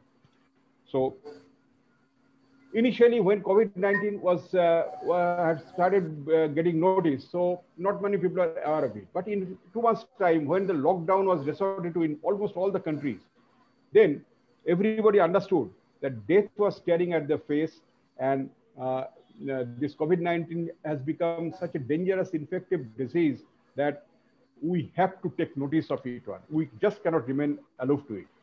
We had resorted to this lockdown, bringing the entire economy to a halt for almost 2 months. The GDP in most of the countries, including USA and all the developed countries and many of the fast developing countries like India, I will not mention about China because nobody knows what is the figure there, but it had come to a negative value. It had never happened in the past. I don't remember that it had happened in the past after the Industrial Revolution started 200 years back. So the cumulative effect of COVID-19 transmission was noticed by everybody and realized by everybody in a short span of time. And this was noticed because COVID-19 had posed a danger to their lives, to everybody's life. Now, the negative side of lockdown for 2 months and then subsequently unlock started was that millions of people lost their jobs, industries that had shut down, GDP was negative. But the positive side was that the environmentalists said that during the 2 months of lockdown, there had been improved health of our ecosystem. Pollution in many of the mega metropolitan cities, which are heavily populated, so the pollution level had gone down. They could see the clear blue sky, and people could breathe more fresh air. More of oxygen was supplied to them. So this was the positive effect of lockdown, and the negative effect was the loss of jobs and the loss of the economy. Now, the present lesson for many people, many of us say that we have learned a new normal. What is a new normal? That in future, we have to wear masks, we have to maintain a social physical distance, and we have to sanitize our hands quite frequent. So do you think that, this is a new normal? Hand washing is nothing new. Then maintaining a social distance is always healthy for everybody. Or wearing a mask also is nothing great. I see many people wear masks to cover either their throat or to cover their heads, and the nose and the mouth remain exposed. So this is not a new normal. So I will not make it a joke to say that we have achieved a new normal and we're going to have it in future. In future, over the next 10 years, I can assure people that we are not going to get rid of this COVID-19 pandemic. It is going to stay with us. Even if the vaccine comes, we cannot vaccinate 750 crores of people overnight. So it will be taking at least some 10 years to cover 70 to 80% of them. So after almost 70% of the people are vaccinated, and then only there will be chance of the people having a herd immunity, and then only coronavirus will become just like any other flu virus, and we shall come to stay with it. But till then, we have to be careful about a new normal. What is a new normal? I will say the new normal is basically about preserving our biodiversity, conserving our nature. Now, we have seen that after the start of the Industrial Revolution, from the end of this 19th century or the beginning of 20th century, almost 20% of the native species which are based on the land-based native species, have either become extinct or are facing threat of extinction. More than 40% of the amphibians, almost 33% of the corals, and more than 1/3 of all marine animals are threatened with extinction. And from the beginning of 16th century till date, at least 680 vertebrate species had been driven to extinction. So think of the achievement that we have made through our progress. Now, why this is happening? This is happening because the environmentalists say, the conservationists say that this is because of the loss of biodiversity. And why this loss of biodiversity is taking place? It is taking place because of primarily the deforestation, and the deforestation is necessitated by the overpopulation. Now, with the Industrial Revolution and with the progress in our medical science and many other medical technologies, so we have made the life of people longer. So now the lifespan of people have increased much more as compared to what it used to be 200 years back. So the population explosion has taken place over the last 100 years or so. And once the people increase, the population increases, what are the two requirements? Basic requirements: one is the food, you require a lot of food. And secondly, you require a place to live, shelter. Now, for the food, you have to grow more food, you must expand your agricultural activities. And if you have to have more place to live, you must extend your villages and towns and cities to outside the boundary of the village, towns, or cities. Now, where do you expand really? If we have to expand our agriculture, the best place to expand our agricultural activities is to cut down the forest. Forest is one of the most rich, having one of the most rich soils, and is very fertile. And cutting down the forest and extension of agriculture is very profitable. So we started cutting down the forest. We had to go for a lot of development activities, so-called development activities. We have become civilized. We have a lot of technological developments. So we must go for development. What's our development? We must have more power. What power? Hydroelectric power. So construct big dams. And when you construct big dams, the ideal place to construct dams is to either inundate the forest areas or cut down the forest and build barrages. Okay. Secondly, you have to take your power transmission lines from one place to another, from one city to another. It will pass through the forest, cut down the forest. You must have highways and railway lines connecting 2 cities or 3 cities so that you can move faster. Your economic activities can become faster. It passes through the forest areas, you cut down the forest. For everything, for every need of the human beings, so-called need of the human beings, without which we thought that we cannot survive, we had to cut down the forest. So deforestation became basically order of the day, and overpopulation led to this one. Similarly, through the economic development, technological development, we started using more of fossil fuels, burning fossil fuels, which was adding, polluting greenhouse gases to our environment, which had been polluting the air, and our industrial effluents, which had been getting dumped into the water bodies, were polluting the water, and the land was getting polluted because we had been dumping all our wastes on the wasteland and polluting the land also. The imminent result is the climate change due to the global warming. Am I audible to everybody? Are you? Yes, yes. Okay. Thank you very much. Now, what is the impact of this loss of biodiversity? The immediate impact was that the ecosystems were getting disturbed. What are the ecosystems? Ecosystems are basically ecological niches. Say, for example, forest ecosystem, or a marine ecosystem, or a desert ecosystem, or a mountain ecosystem. So each ecosystem is self-sufficient. The plants and animals and the microorganisms which live inside the in an ecosystem, they depend on each other and they survive because of the existence of others, whether it's a plant, animals or microorganisms, or the soil, water, air within the ecosystem. Now, if we destroy this ecosystem, if we basically destroy any part of the ecosystem, any component of the ecosystem, we destroy the living species within that also. The wild population within a particular ecosystem also get destroyed, and even the local varieties and breeds of domesticated plants and animals, for which the forest is the gene pool. When you develop some domestic breed, it is primarily coming from the forest. When you go for a better variety of high-yielding variety of paddy, we use the wild genes and then go for crossbreeding or genetic mutation, and then we develop them. So when you destroy the ecosystem, we are also destroying the gene pool of our food and medicine and other securities, so social security.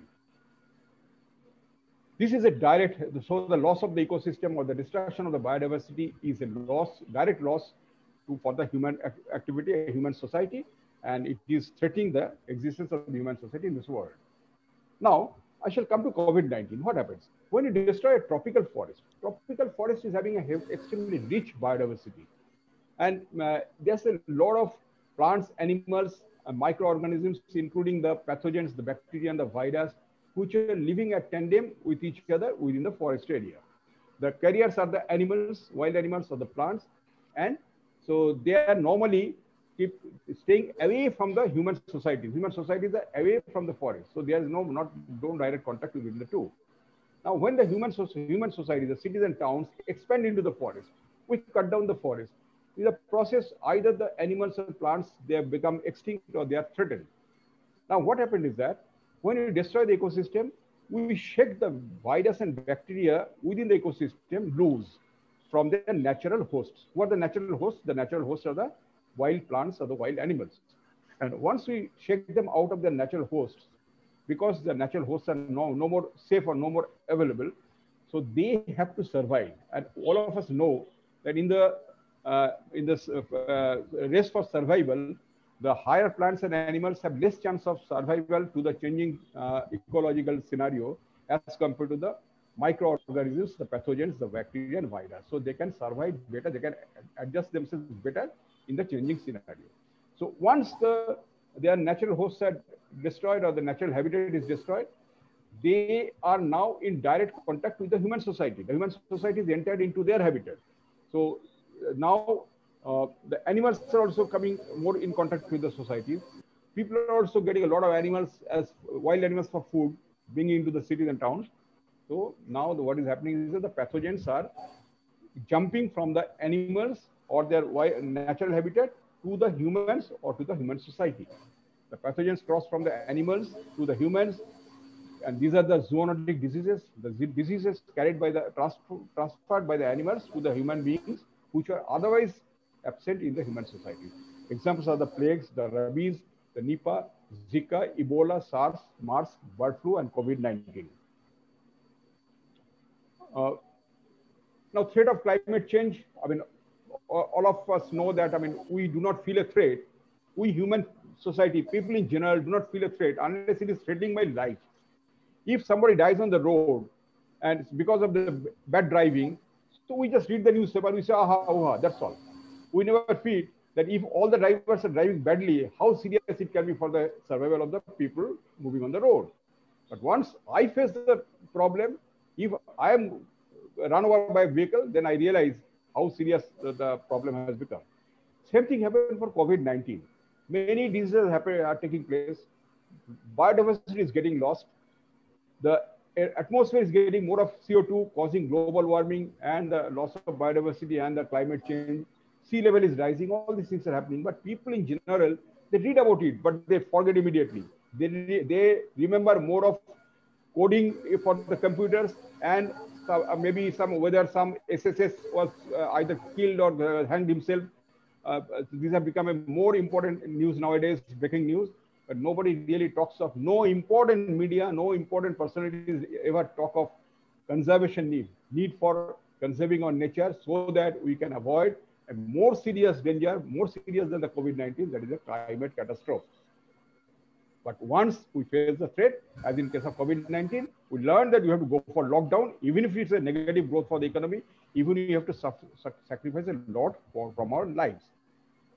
If we look at the global warming scenario, I told the moderator or who is keeping the time, so I hope that I'll be getting another, say, 15 minutes time or 10 minutes time. So kindly confirm. Yes, sir. Yes, sir. Yes, sir. Okay. Please carry on, sir. Okay, so I'll be able to finish by 12 because I was prepared for that. Okay, so global warming scenario, if you look at it, so you know that global warming is taking place. Why? Because of the loss of biodiversity and the pollution of the air. The CO2 level is going up in our environment, in our atmosphere, and global warming is taking place.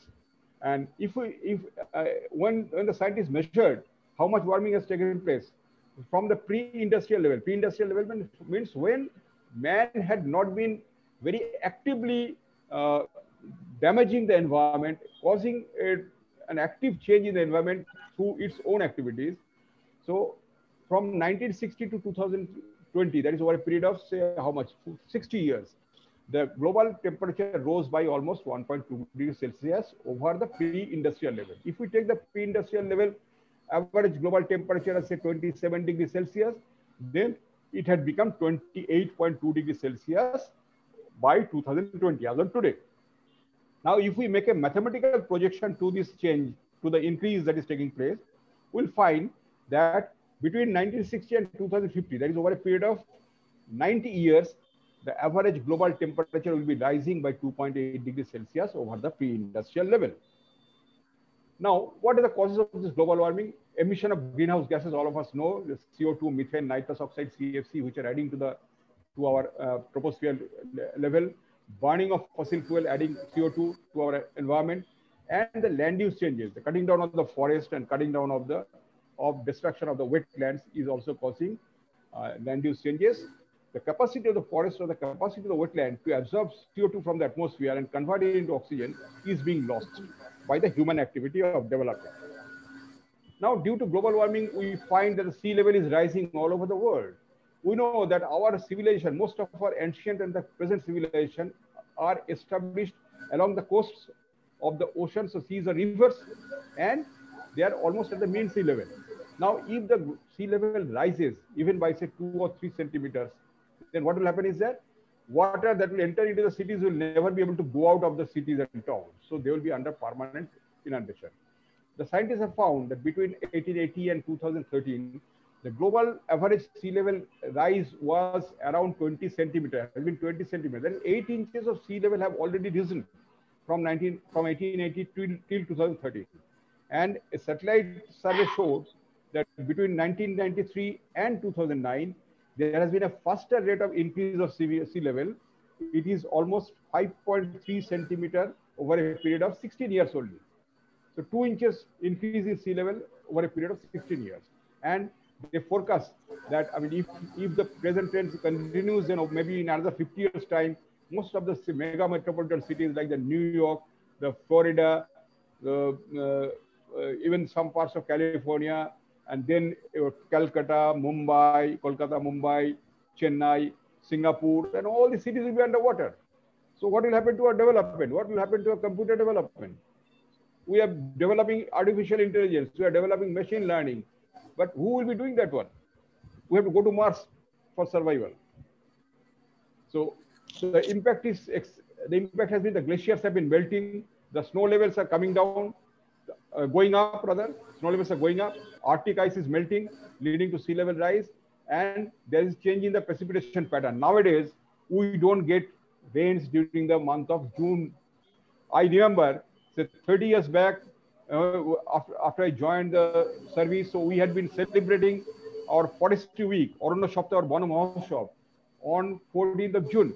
It was because June was the time when the precipitation normally used to set in. But even now, I find that the monsoon is never coming to this part of the country in the month of June. There may be some 1 or 2 twinkles, but normally it is taking place in the month of August and September, and sometimes deluge in October. So precipitation pattern is changing. There is changing geographical distribution of flora and fauna. I remember in Darjeeling, the rhododendrons used to flower in the month of March. In Darjeeling Hills, in the month of March, the rhododendron flowers, which are high altitude, beautiful flowers, they used to flower in the month of March. But before my retirement, I found that, say, during the last, say, 10, 15 years or so, the rhododendrons in Darjeeling are not flowering till it is the month of May. So that means it is because of the changing this changing the climate pattern in the hills, which is causing the flowering to change its timing. Same thing is happening. If parts of West Bengal becomes very hot, so 2 degrees Celsius higher than the present average temperature, what will happen is that our farmers will not be able to cultivate paddy, in this area. And if they have to cultivate paddy, maybe after 50 years or so, Scandinavian countries will become so hot that they will be suitable for cultivating paddy. So our farmers will have to shift to Scandinavia, and it is known as a climate refugee, setting up people to change their location for the sake of survival. In January 2020, an article was published in journal Bioscience by a group of almost 11,000 scientists. They described global warming as a climate emergency or climate crisis. It is more than the COVID-19.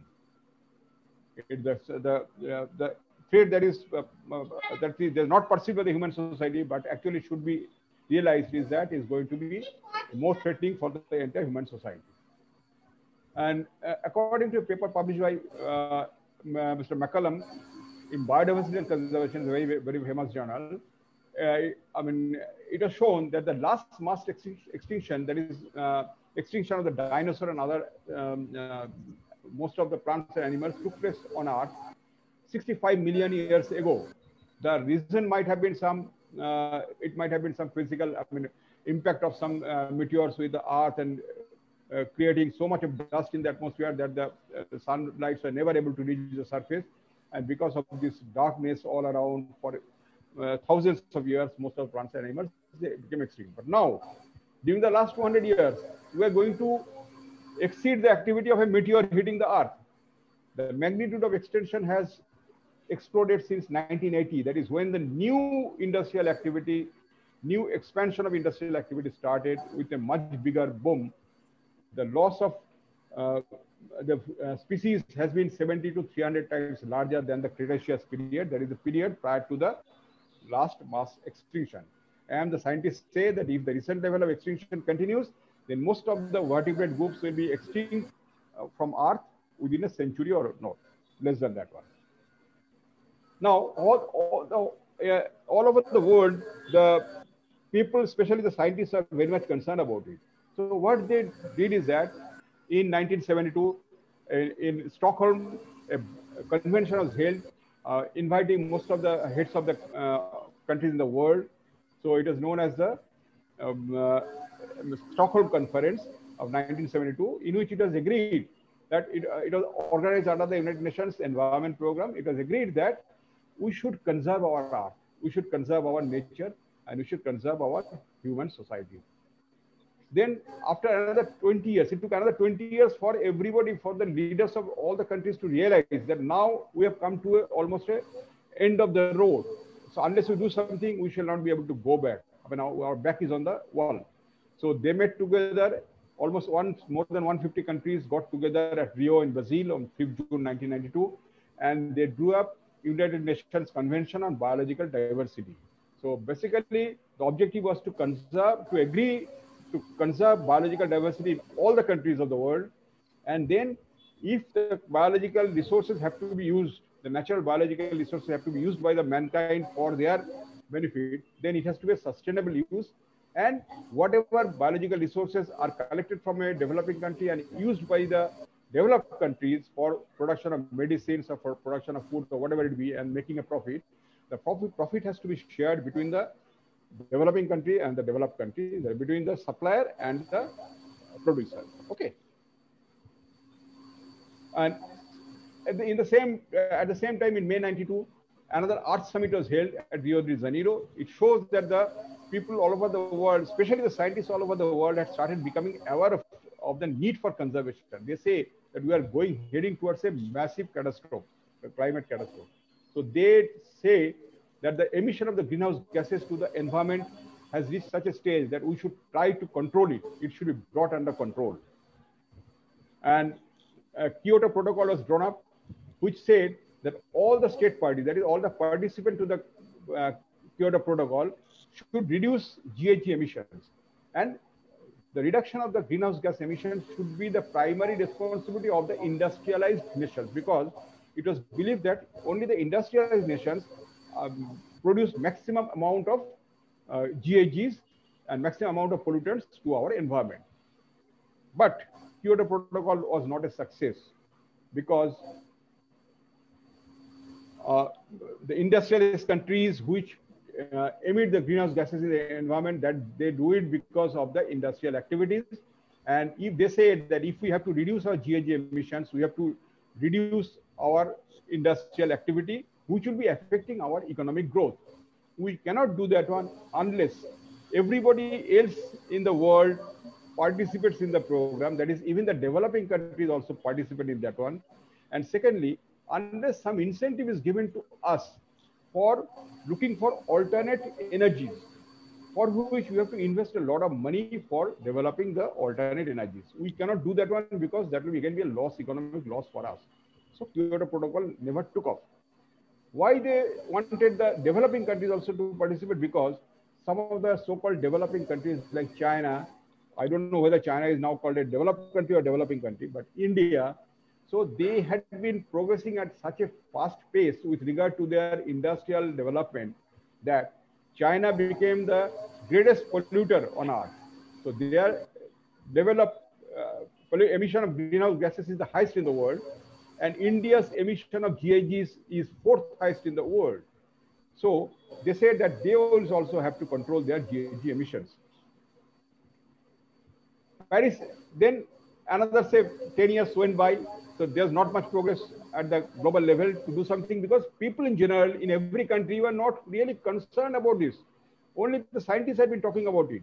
The people in general have not been concerned.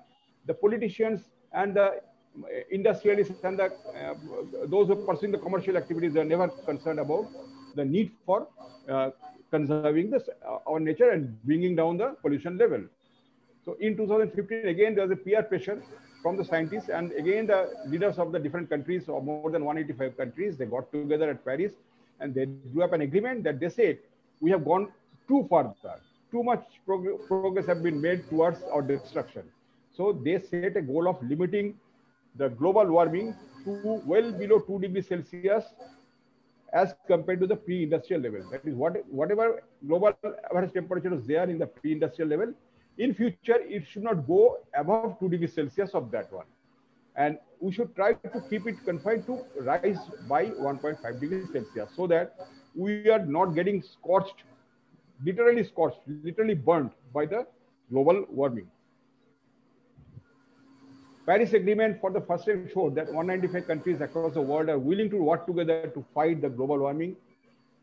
But the climatologists say that just a 2-degree increase in the global warming, global temperature over the pre-industrial level will bring a worldwide catastrophe. The inherent weakness of Paris Agreement again was that most of the developed countries, like even USA, said that we shall withdraw from the Paris Agreement because we cannot bring down our GHG emissions so that our industry is not affected. China also has not committed. India is also now making a lot of progress, so-called progress of development. And in the process, we also do not want to reduce our development so that we can reduce our GHG emissions. Only European Union countries, which is the third highest emitter of this GHG, they have taken a lot of positive steps to bring down the GHG emissions. Now, climate scientists warn that by 2030, if we fail to reduce emissions, it will cost the world a minimum of $2 billion per day in economic losses from weather events like the cyclone, the tornadoes, the heat waves, and tsunamis, and many other climate-related things which are caused because of the human activity, damage to the environment. Now, the lessons that we learned from the lockdown has to be further extended towards lesson for the climate change issues. That we have seen that when man faces a threat to their lives, they can collectively achieve any target with cooperation and compassion when its existence is threatened. And humans have potential to help implement complicated policies at a crucial time, like implementing lockdown all over the globe. But the citizens have to be aware about it, and a time has come that we should really realize that the ensuing environmental catastrophe is a reality. It is going to happen. It's not just a say by the scientists. It is going to happen maybe in another, say, 25 years or 50 years or so.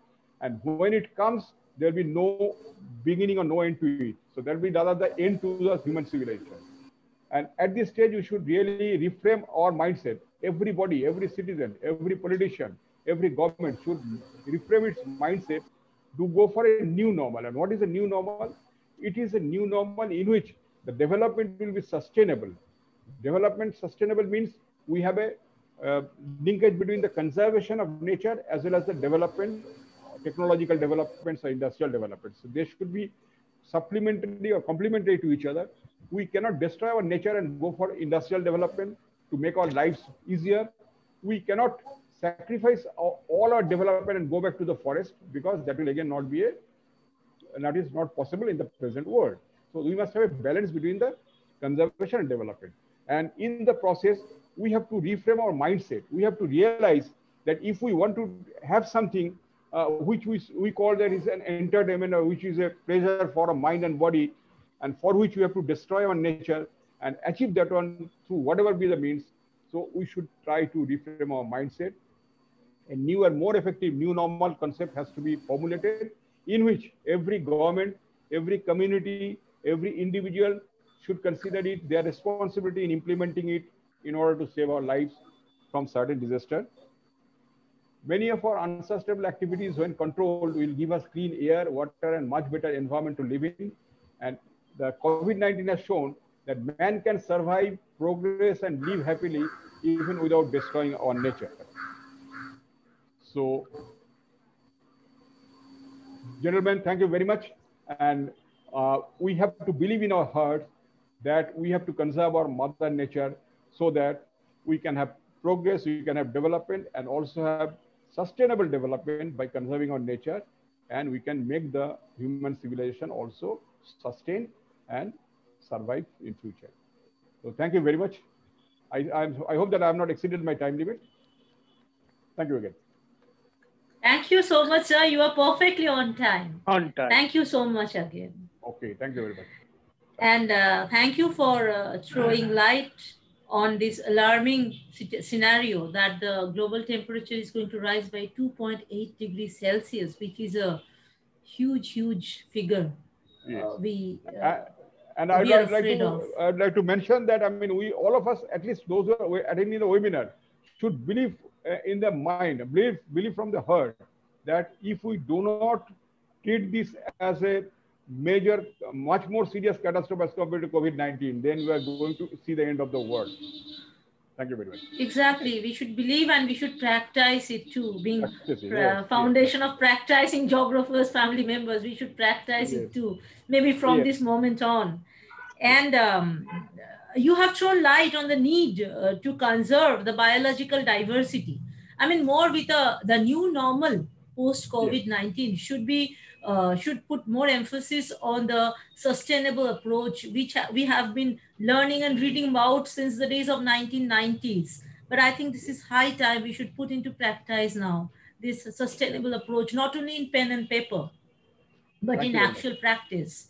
Thank you so much, sir. Thank you again. Thank you. Our next speaker is the webinar director, again, one of the most important family members of our Foundation of Practicing Geographers, Dr. Shumit Mukherjee. He is a senior ecologist and retired research associate in Anthropological Survey of India, Kolkata. He is also the session coordinator of this session, fortunately. And his topic is health of ecosystem and ecology of health, perspective of current pandemic. Sir, it's over to you now. First of all, thank you. Thank you, Rituparna, for your job. Can you hear me? Yes, yes. Yes, yes. Yes, sir, you're audible. So, now it's time to say, well, good afternoon to everybody present in this virtual platform. And we have been enjoying a lot the session starting from the inaugural session. Mr. Mukherjee, can you switch on the video? Excuse me, sir. Please put on your video. Video, yes. Video? Yeah. Oh, yeah. Kind of video is disconnected, right? Yes, now it's so. Now it's okay. Yeah, I can see. Yeah, it's okay now, yes. So, being a member of this beautiful family, the practicing geographer, I'm really proud and very happy to be here to present my piece of discourse, which is very close to the center of this particular webinar, center of the theme of the webinar, focal theme. And by now we all know that this tiny virus called SARS-CoV-2 causing disease COVID-19 has shaken us thoroughly throughout the world, all humankind. And after this 9 months of passage with living with this virus, we are still in a position, we are not at all in a position to say what the particular characteristics of this virus. So day by day, we are in a position to say we know little about this virus and the characteristics. But to look at from a different angle, if we take up the positive part of this virus, positive part of this pandemic, then we must say this is a beautiful opportunity for all of us, particularly the scientific and academic fraternity, to think it over and to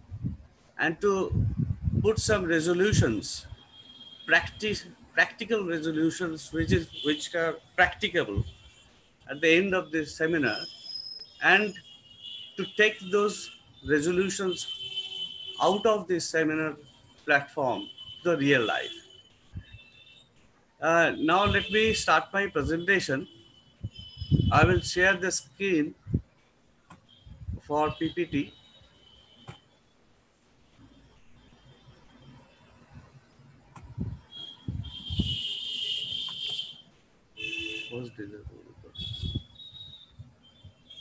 It says host disabled, but screen sharing for me.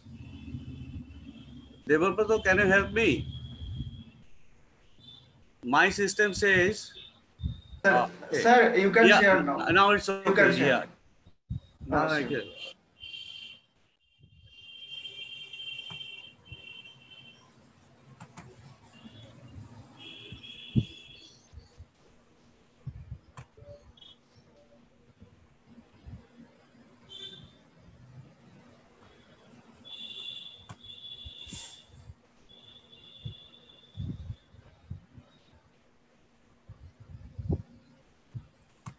So, can you see my slide now?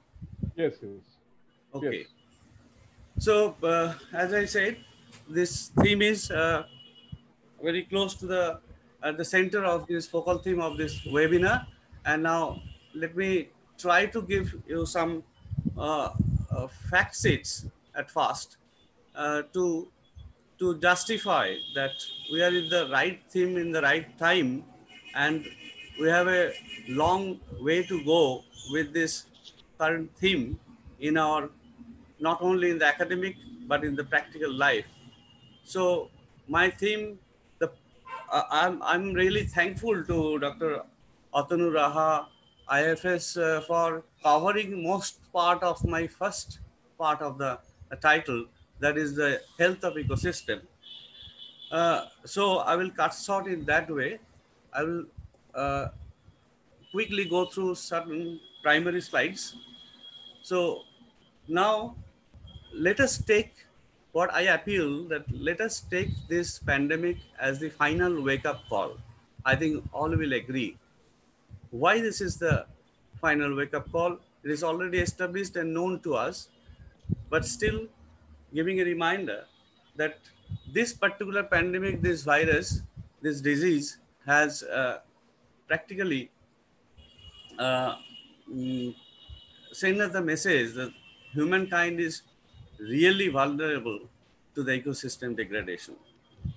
And moreover, it's dangerous to see that in recent, since last few decades, these epidemiologists say that there are zoonotic diseases which are dominating our disease scenario, human disease scenario, and even beyond the human animal ecosystem interface. That is the point. We we always discuss about the human animal interface, where actually this kind of transmission or infectious diseases used to occur, but now it is gone beyond that. It's a serious eye opener for the facts that for last few decades we have already experienced quite a few pandemics of MERS, SARS. These are all in the same category that I am mentioning, and there are many I'm not mentioning here.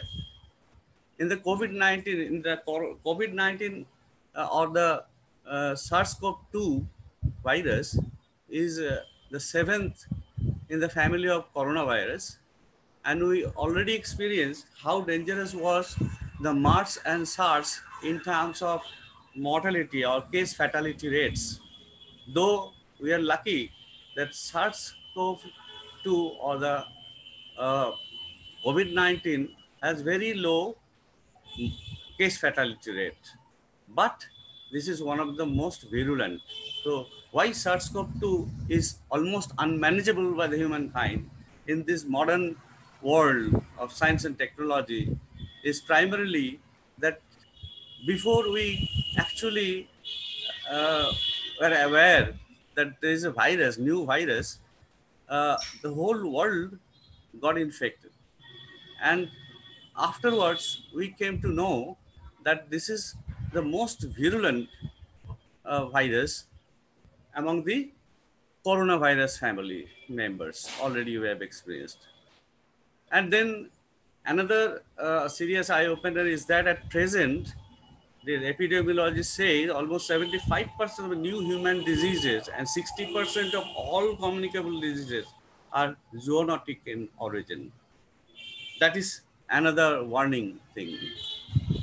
So there are certain burning facts to share with you. The majority of 1500 pathogens for humans came from animals, and 3.2 lakh virus can infect mammals. From those mammals actually are mostly acting as the medium to transfer it to the human. This is Jamil's findings, and Carroll found it is that yes, there are evidences that these tropical forest dwellers, even the peripheral communities, are have a very high disease morbidity from several viral parasitic origins.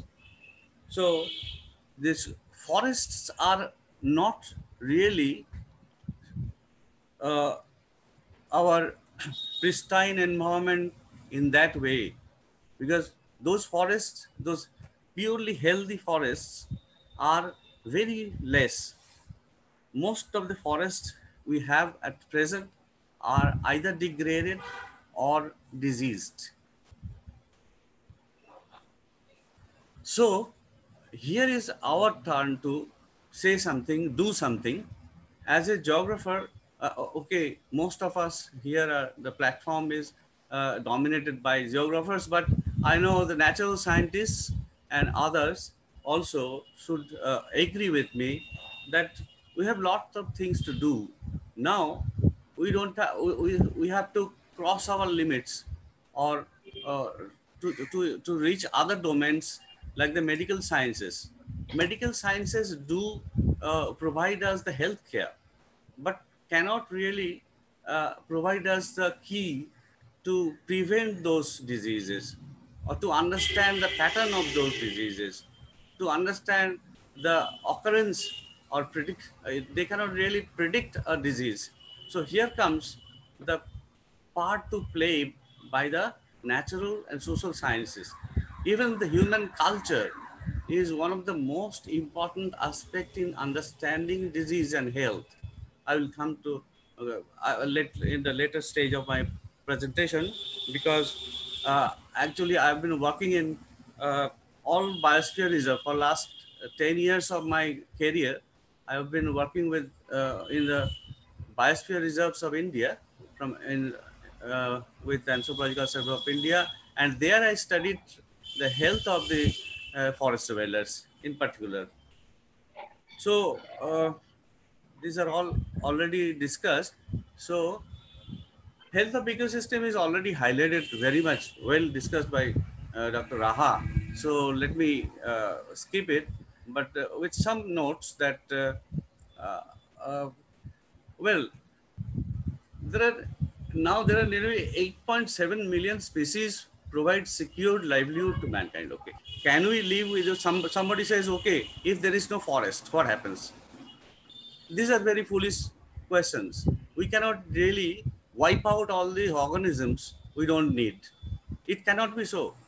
These microorganisms serves us a lot for our livelihood and for a balanced ecosystem.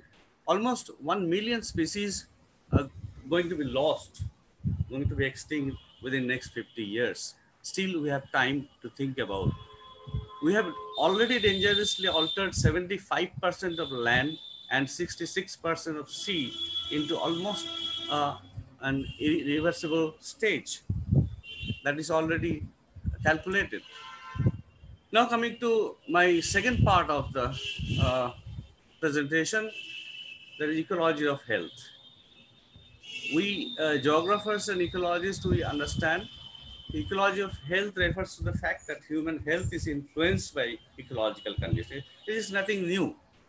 But the new thing is that how to approach that condition and how to get rid of that kind of conflict, which is day by day increasing everywhere in our life. The breakdown of ecosystem is a stress to the ecosystem that's already discussed. And but Dr. Raha already mentioned that breaking down an ecosystem actually increases the scope of pathogens to interact with a human being. The human health from an ecological perspective takes account of social, ecological, biophysical determinants. So these three aspects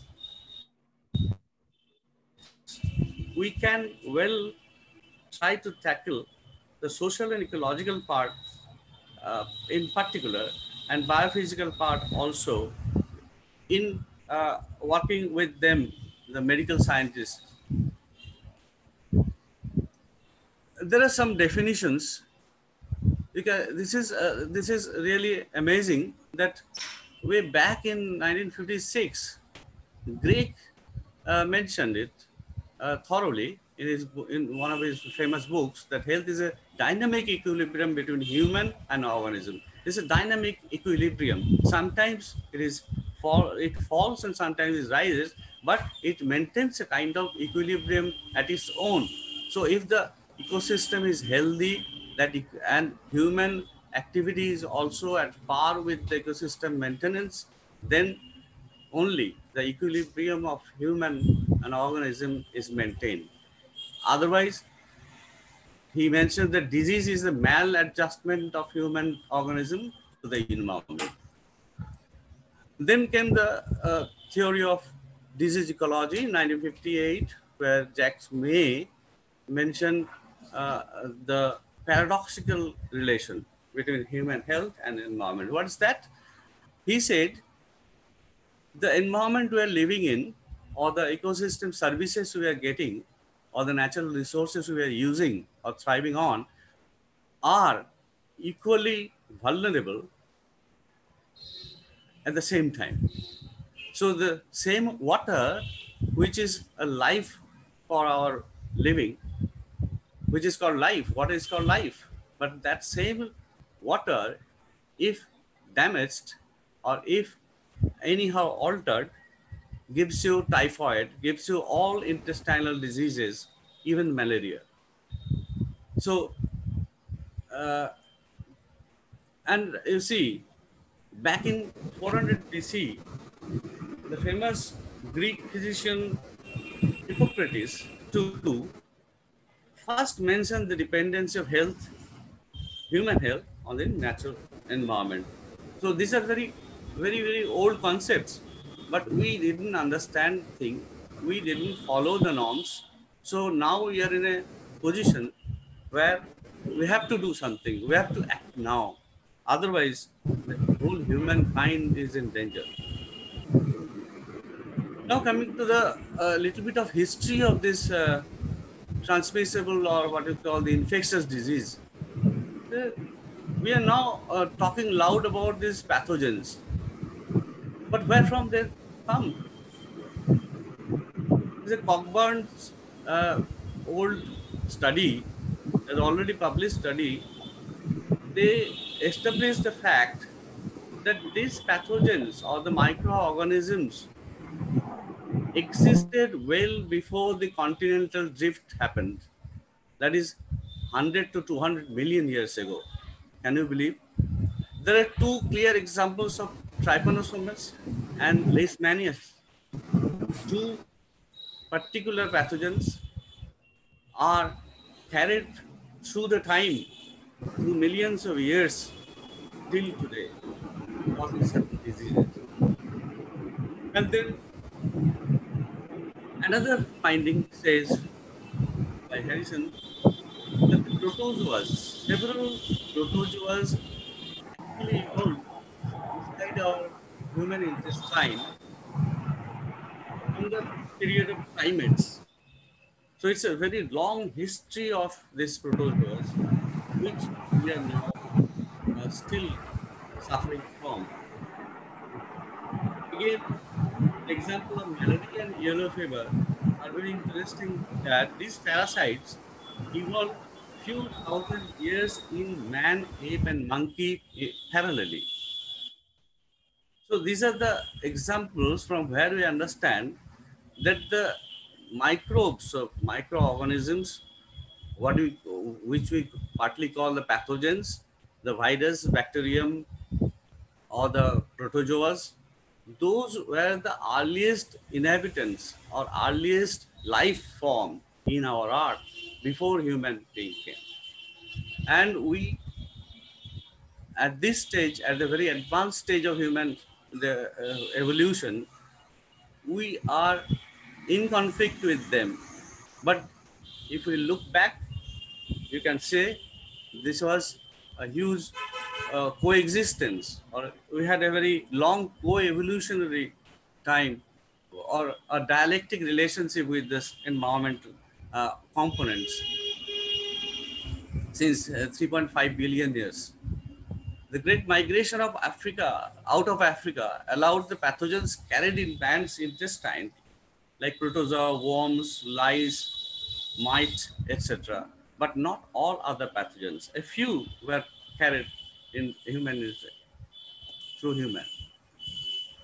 Direct interaction with zoonotic and floral pathogen increased with the advent of the agriculture and pastoralism. Agriculture made man established in a particular spot, to be still, to be settled down in a particular spot, and that actually encouraged, or that actually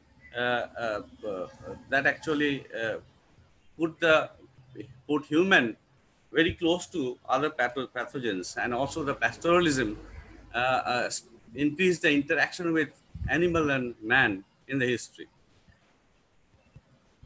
There are examples from China where intensive and combined farming are done. Say for example, I can name one disease, which is a type of flu virus, which is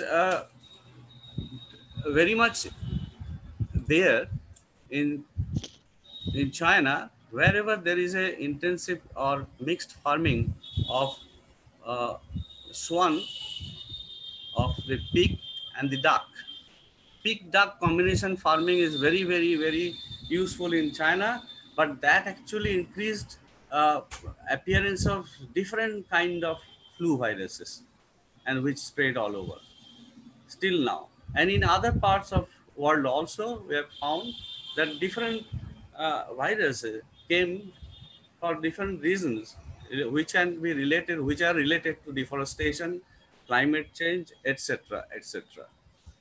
Now coming nowadays, we are used to with so many new terms. This epidemiology or the epidemiologists are now very common term we are coming across during this pandemic. And what is that? Because I'm highlighting this particular subject because here we have a chance to uh, to to trade in a new coastline, to study the ecosystem itself, to study the ecology of health with the epidemiologists and doctors who practice this epidemiology. I'm not reading this slide, but anyhow, this epidemiology is a subject which shows the, or rather explains the distribution, determinants of health, and also shows the path to manage the health problems in specific population. Critical premise of epidemiology is that disease and other health events do not occur randomly in a population. Because of this, certain different kind of risk factors are distributed among the population. That's why we get different kind of diseases. So this is the famous or very important epidemiological triangle. On top vectors, at the top is the agent, which are nothing but microbes and vectors. On the right is environment, the physical and cultural, and the left is host, the biological man. So these three function together to or actually disease is generated, or diseases are the function of these three agents.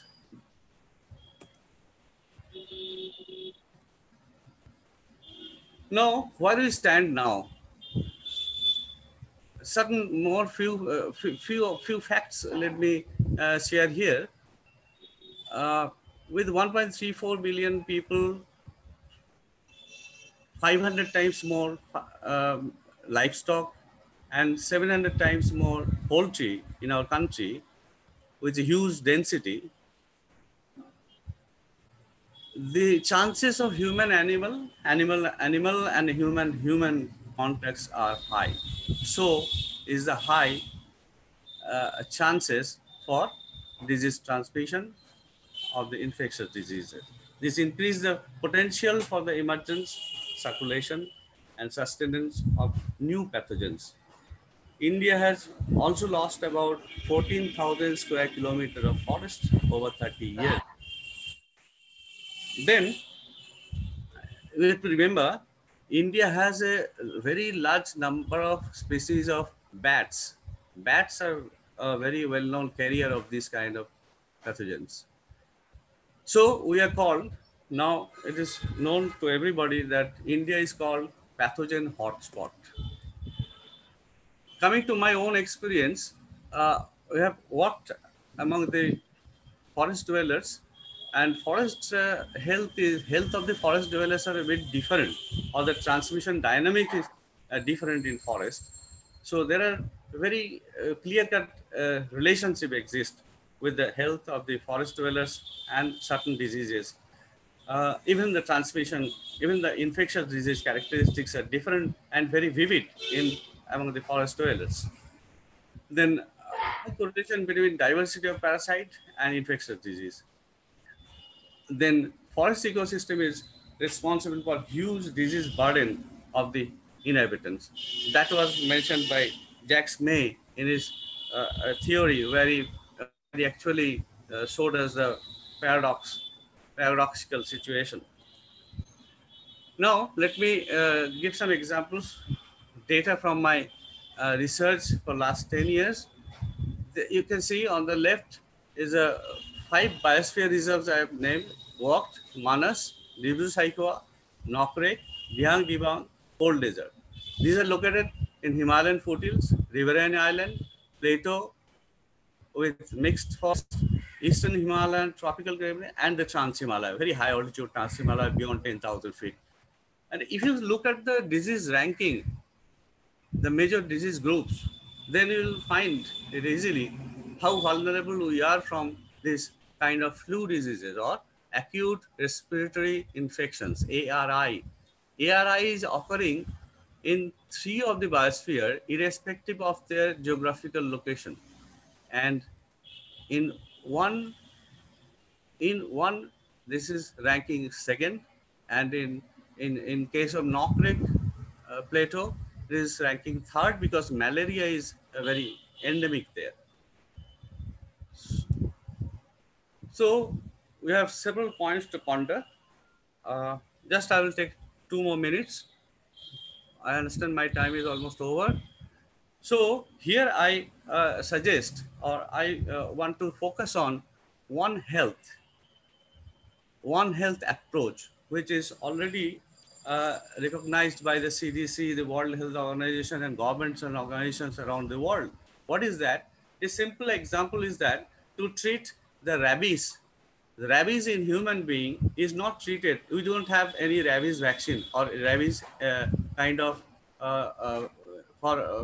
no vaccine and no preventive medicine or no prophylactic medicine. But we treat the source, that is dog. We vaccinate the dog or the mammal which is carrying the rabies, which are the carrier of the rabies. So this is in brief One Health program, which is actually nothing but taking the health of the environment, taking the health of the animal, and taking the health of the human all together and managing it in a very close in a very close network, so that we can prevent the source of spread of certain pathogens in brief. So let us remember at the last, we should remember that we cannot live without microorganisms. So leave enough space for their habitation. Let there be required proportion of natural altered ecosystem. Keep our air, water, and soil healthy. And there is only one earth. So let us there be single approach, one health. So again, I request all of you here present that please carry your resolutions or learnings from here, from this webinar platform to the real life. Thank you for patient listening. Thank you. Thank you so much, sir. And thank you for completing your speech in perfect time. It was a perfect temporal poise, which we are also supposed to keep, the spatial poise and the temporal poise in these difficult days of Earth today. And you have brought into limelight the burning facts that have been disturbing us since ages. And yes, really, this is a final wake up call. And we can't sleep anymore. And since this is one earth, we have to keep that one health approach of who. Thank you very much for your wise and knowledgeable words. These are really going to enrich us, and we hope to follow this and practice this in our day-to-day real life activities. Thank you very much, sir. And let me bring one more thing into limelight now about our webinar, that we are getting very good response from our participants. There are more than 600 participants now. YouTube streaming is also running very successfully. We have our participants here in the Zoom session as well as in our YouTube session also. And we are getting very good responses also.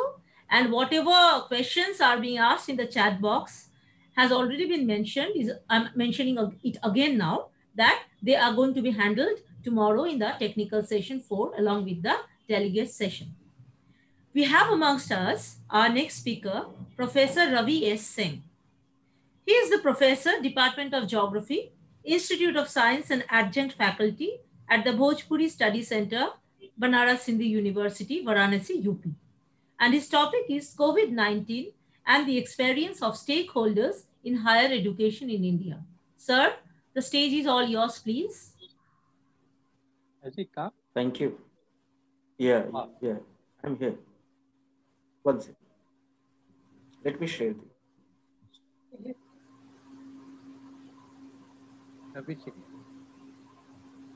Yeah, I'm here. Just a minute. You are here.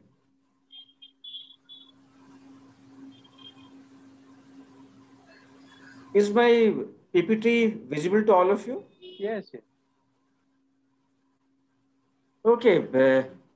I would like to thank the organizing committee, particularly Dr. Anil Kumar Singh ji, for inviting me to join this international webinar. And this is the first time when I have been able to actually participate in the foundation's activity on his invitation.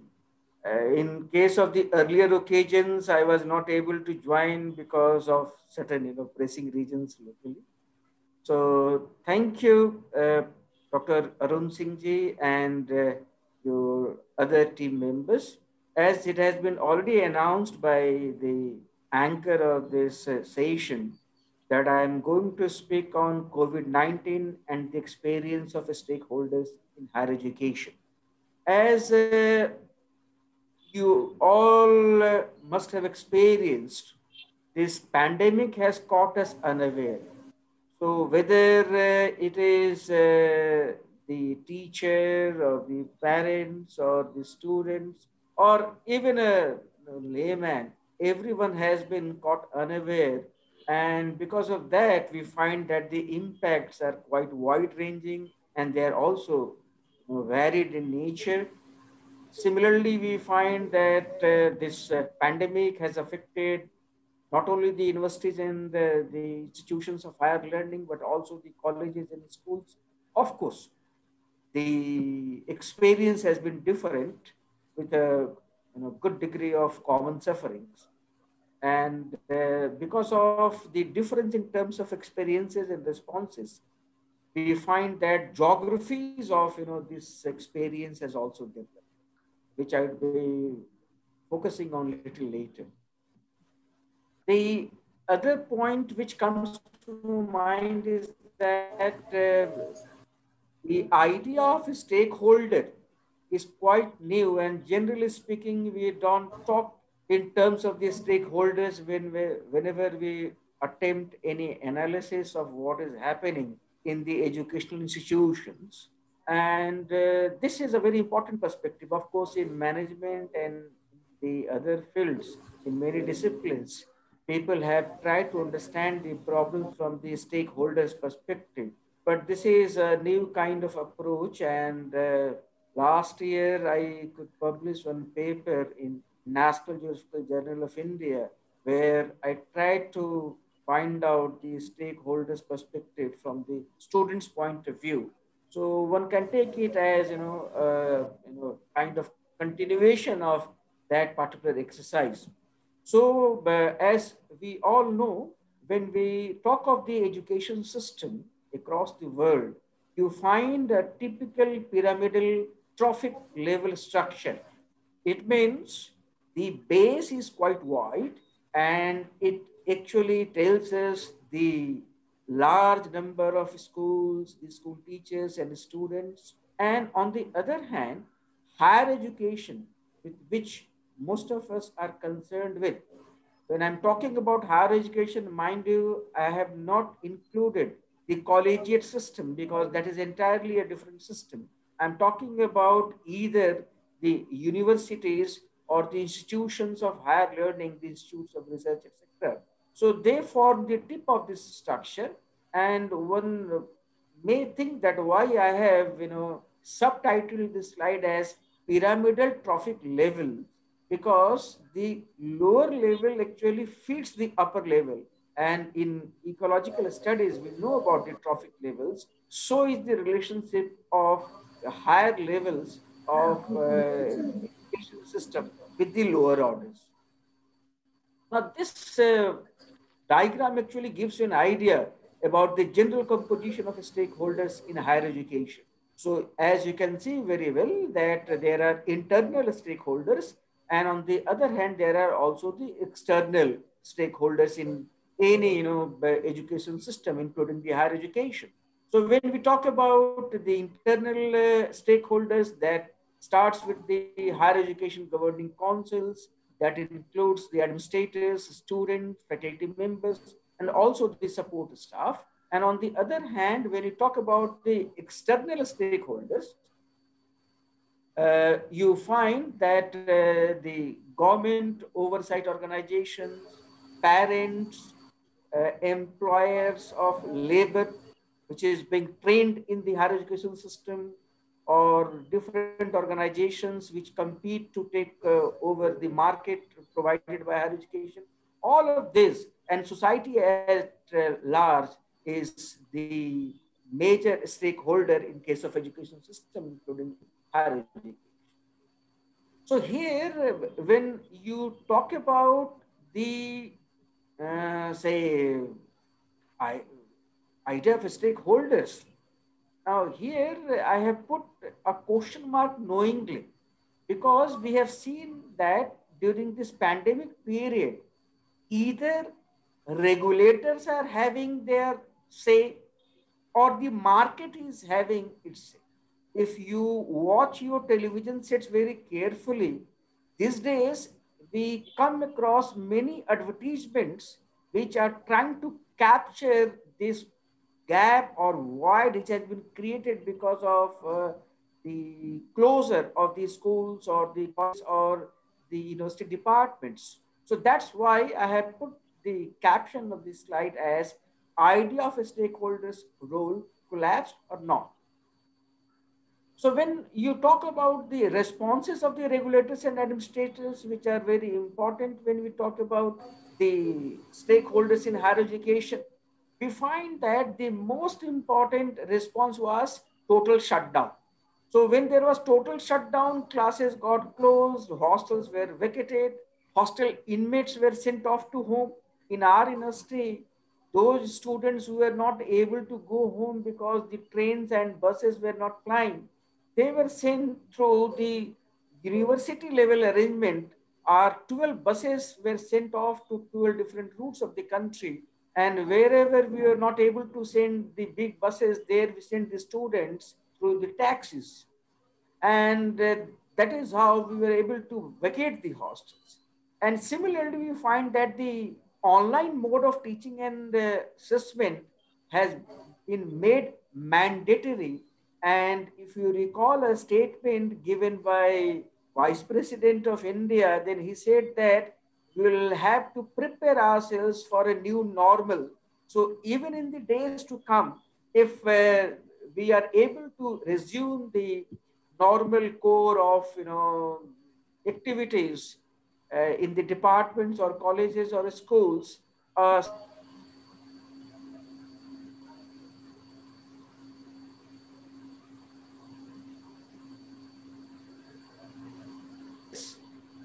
all the stakeholders is the adhocism. Adhocism in the sense that one doesn't know one doesn't know that when the university is going to be open for the student, when the schools are going to be open to their, main clientele, that is the school going students, etc. So one keeps on waiting and waiting for different, policy decisions taken by the government. So, but in this whole affair, I find that the students are the most harassed lot. Why I'm saying this? Because when I was talking about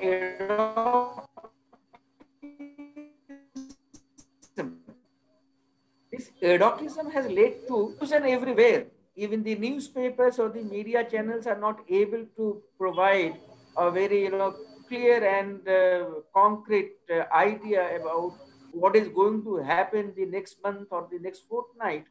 And because of that, and this I'm saying on the basis of not only as a teacher or part of the my university administration, but also as a father of a university attending student who keeps on asking me that what is going to happen next week, whether our exams are going to be held or not, and how are they going to take our exams and all that. So although I am associated with the university administration, but I'm not able to answer my own son what to talk about the other students. The other problem is most of the students who attend universities or colleges do not come from economically sound background. So though the governments claim, and we also say that these days almost everyone is carrying a cell phone, but the problem is a normal cell phone is not going to be quite helpful when you talk about the online teaching learning, and there you require a smartphone with Android. And this is how I put this particular problem as the problem of appropriate device. Similarly, if you are having the device, you are not sure that whether your network is going to support you or not. And even when I'm talking to you, I'm not sure because I'm using the smartphone link to share my views with you. So I don't know when it is going to stop. And because of that, we find that the interaction with the fellow classmates and teachers have been affected. And in such a situation, the students of vernacular medium are the worst hit, because whatsoever material is being supplied, that has been supplied in English, if they're advised to use the online material, that is also mostly in English. So if somebody is studying at college level or university level, but he is not of English medium, rather he is of a, say, vernacular medium like Bangla or Odia or Assamese, or in our part of country, Hindi, then that student, or though the students are going to suffer a lot, we have been receiving such complaints from the students कि sir कुछ हिंदी में दे दीजिए, सारा material English में available है. And I think the same kind of feedback must be coming to my colleagues who are teaching there in West Bengal. So that is how we find that the students are facing problem because of their medium. And on top of everything, in the current year, we found that the monsoon has been quite successful throughout the country. And because of that, in the Indo-Gangetic plain, good many areas got inundated. And because of that flooding problem, we find that the burden becomes greater or larger, particularly those who have been living in the villages or the rural areas, and that additional burden has taken its own toll. Now, when I talk about the teacher experience, they have been made the ultimate beasts of burden, because in the e-governance system, whatever is being decided at the top level of a system, of a university system or college system, that is simply emailed or WhatsApp to the next person in that ladder in that hierarchy. He could be the institute's director or faculty's dean, and the deans and director pass it on to the departmental heads, and the departmental heads pass that buck on to the teachers. So that is why I have put this title as the ultimate beast of burden, because they are the ones to carry the whole burden. Now, but in such a situation, you find that this new mode of education is demanding new skill.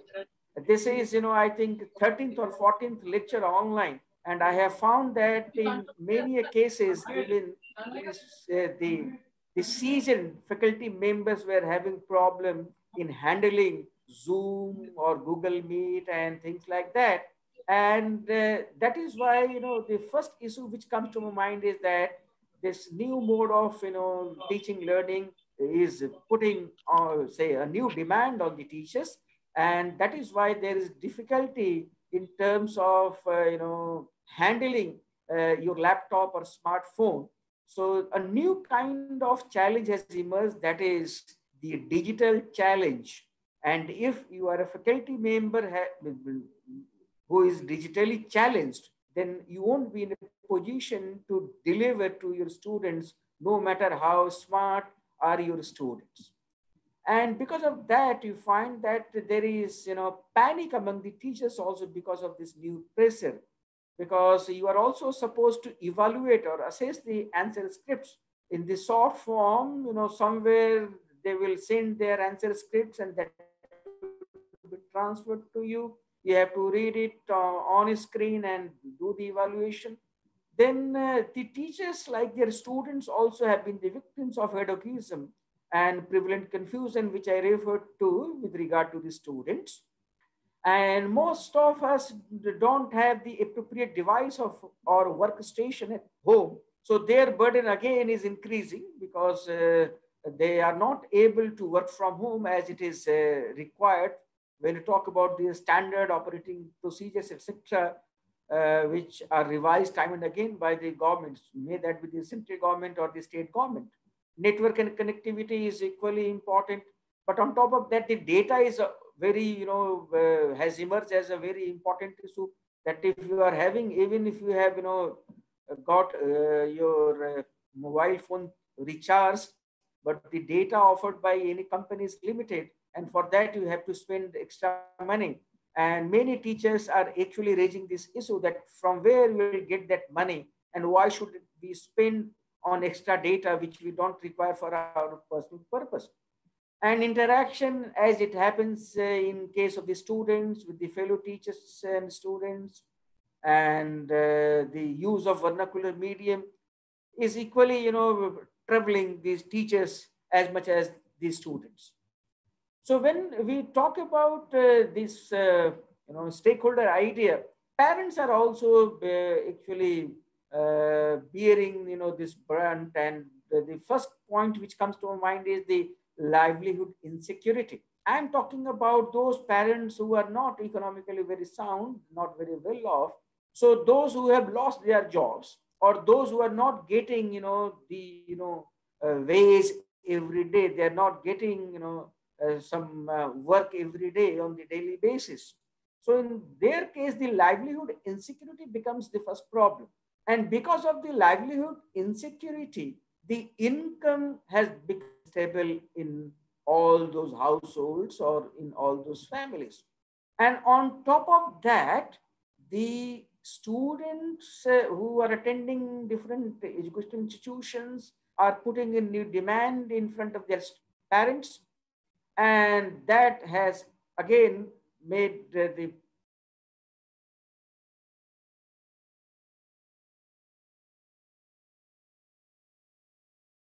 families. And if they have the school going children, then this problem gets compounded in that case. And in the case of the parents, particularly, the gendered,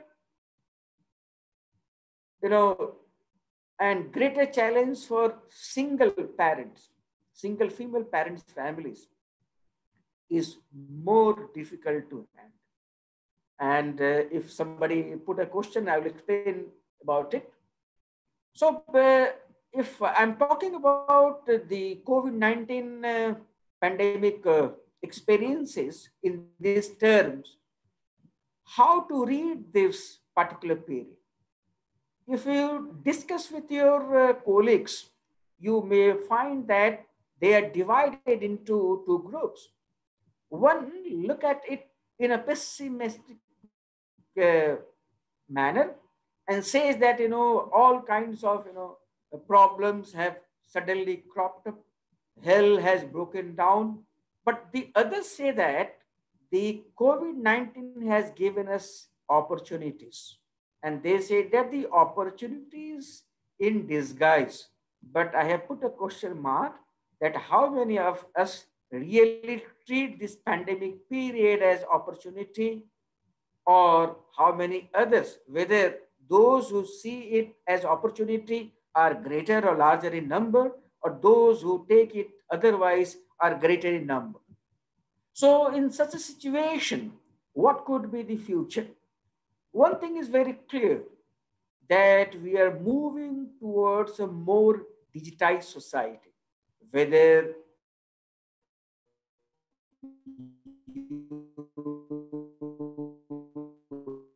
accept this willingly or happily, your problem or my problem. But in every case, the process of digitization is going to pick up like anything. And if you look at the current policy decisions which have been taken, even if normalcy is resumed in the near future, a good proportion of teaching, learning, and assessment is going to be done through the online mode. And as you might be knowing that in most of the universities, you have this online system of not only applying for admission, but also when you apply for a job there, or when you apply for, say, a certificate or mark sheet, you are supposed to do each and everything through the online mode. So even in that case, you may find that this online business is going to increase. That is one. The second problem is, because of this pandemic, we don't know that when the physical classrooms will take over the current virtual classrooms. And that is why I see that there is a vast scope for greater digitized society. And that will lead to, as you can see on this slide, digital geographies. I will explain this particular thing later. But when we are talking about the basic factor is technology. The world around you has been affected very strongly by technology. And as we all know, or we have accepted, that we are living in the days of information technology revolution. So if the nature of technology around us is such that will have its impact on market, and a new market has been created, you just recall the different advertisements of virtual classrooms or coaching institutions. Even the universities are competing with each other and trying to show that they are more technology friendly because they are offering online courses. So a new kind of market is going to emerge, and if a market which is digital friendly will become stronger, naturally it will impact the society. So if you are making up your mind to have a, say, gearless or steeringless car, which would be driven by any computer software, then naturally that will also get entry into your classrooms. That will also get entry into your, say, maybe kitchen or anywhere else. It has already made inroads to your drawing rooms, to your, say, bedrooms and your workplaces. So it won't be quite surprising to see a future like that. The second thing which we, colleagues here discuss with each other, that teaching has been taken over by presentation. Because when you talk about the classroom teaching, it is not only transfer of knowledge, the teacher also transfers values. And I hope in experience of all of us, this thing has taken place, that we learned many things from our teachers, whosoever was our favorite teacher. And that was not only limited to the lessons or the subjects which they had taught us at the school level, or with the disciplines which they teach us at the undergrad or the postgrad level. We also learn from them how to speak, how to dress up, how to walk, how to move in a classroom. Forget about the different other styles, the hairstyles and the style of mustache or beards and so on and so forth. So, but that is why the real business of teaching has suffered a lot because of this virtual transaction. The third point is the digital technology is going to make black and green boards a pass. Why I'm calling it a pass? Because very recently in our university, there was an exhibition of different vendors who would be supplying different gadgets required for a truly speaking smart classroom. They are so digitally advanced that you don't need any traditional black or green board. Even if you wish to write, you can use a smart pen, which could be, used to write on a smart panel. And from there, you can, control everything. So this is another, thing which I see that, but those of us who had the occasion to use the blackboards or green boards, for them it is going to be part of their nostalgia in the years to come. The next point is the smart classrooms are going to be the new fad. Already in many schools and university departments and colleges, the IQAC was actually putting a new kind of pressure to create new classrooms which were termed quote unquote smart classrooms. So the number of smart classrooms is going to increase in any case, because every teacher would be required to teach through the smart devices, and that one cannot do sitting in his cubicle or chambers or from a normal classroom. And again, this is going to create huge market. And the exhibition to which I was referring could educate me that many new companies in this pandemic period has come up.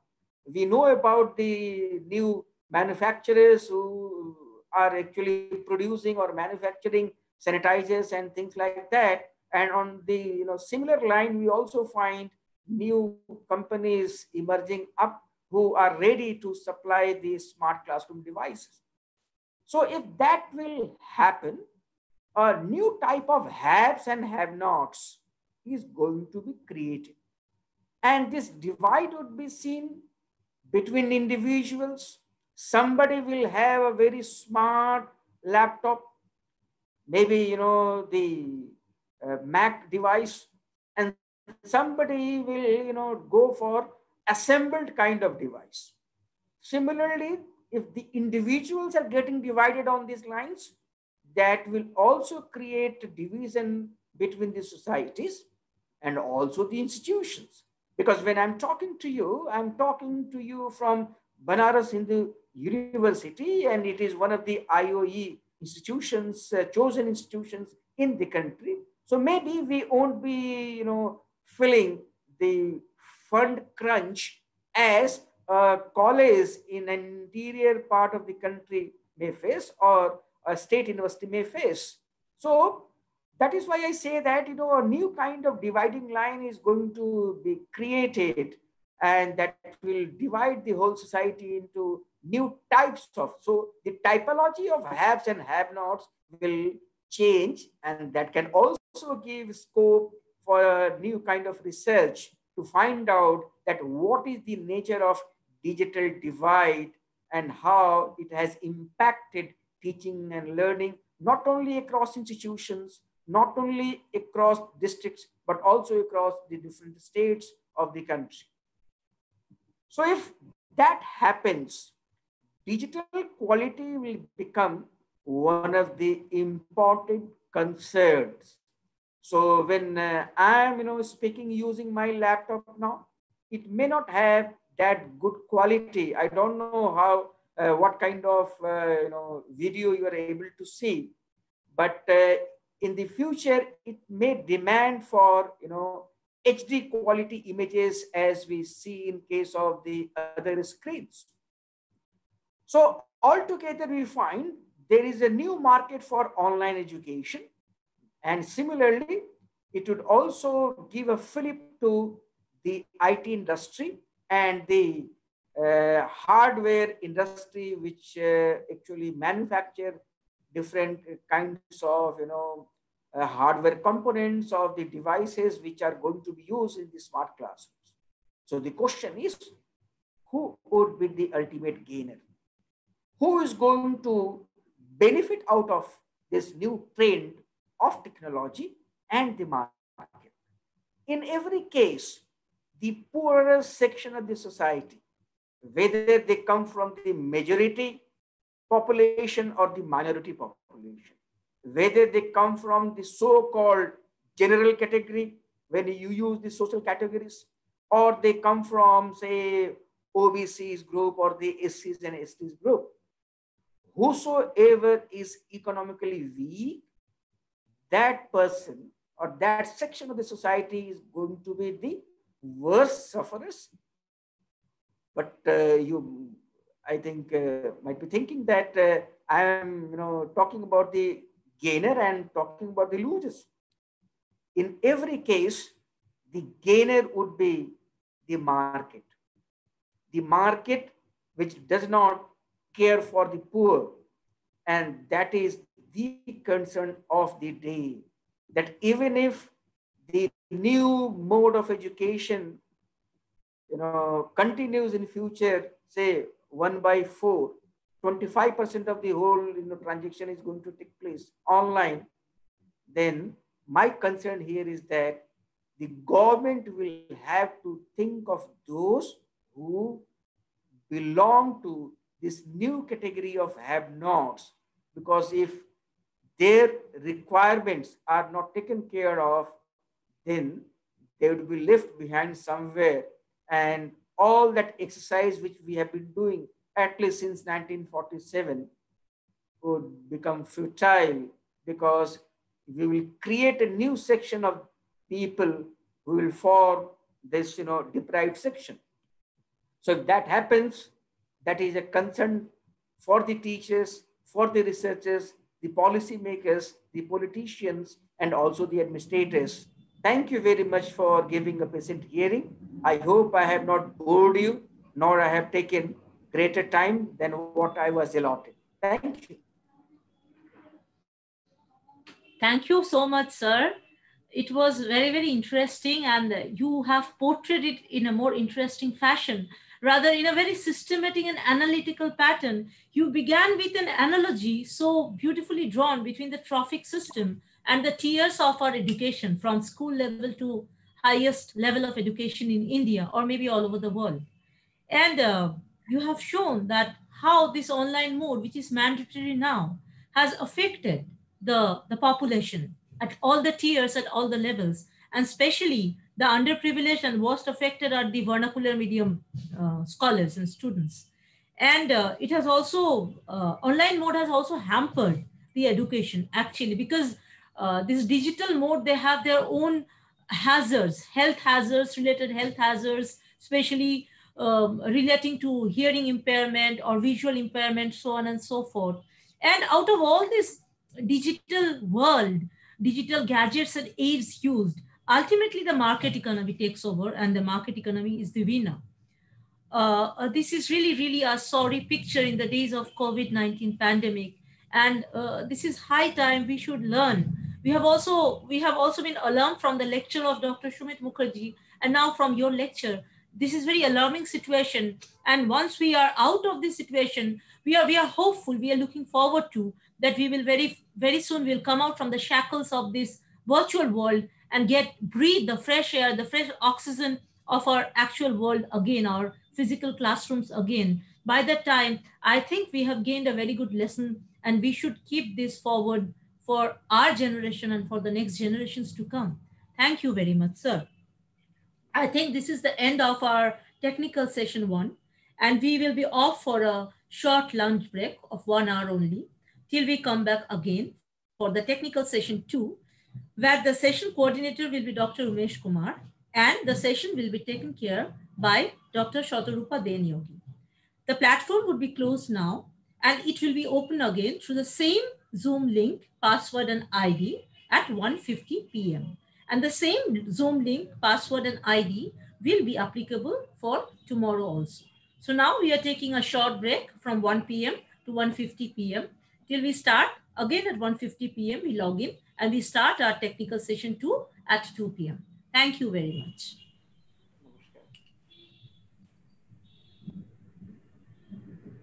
So Devabruta, may we leave now? May we leave the Zoom session room now? Yes. Please leave. Okay. Thank you so much. Thank you, everybody.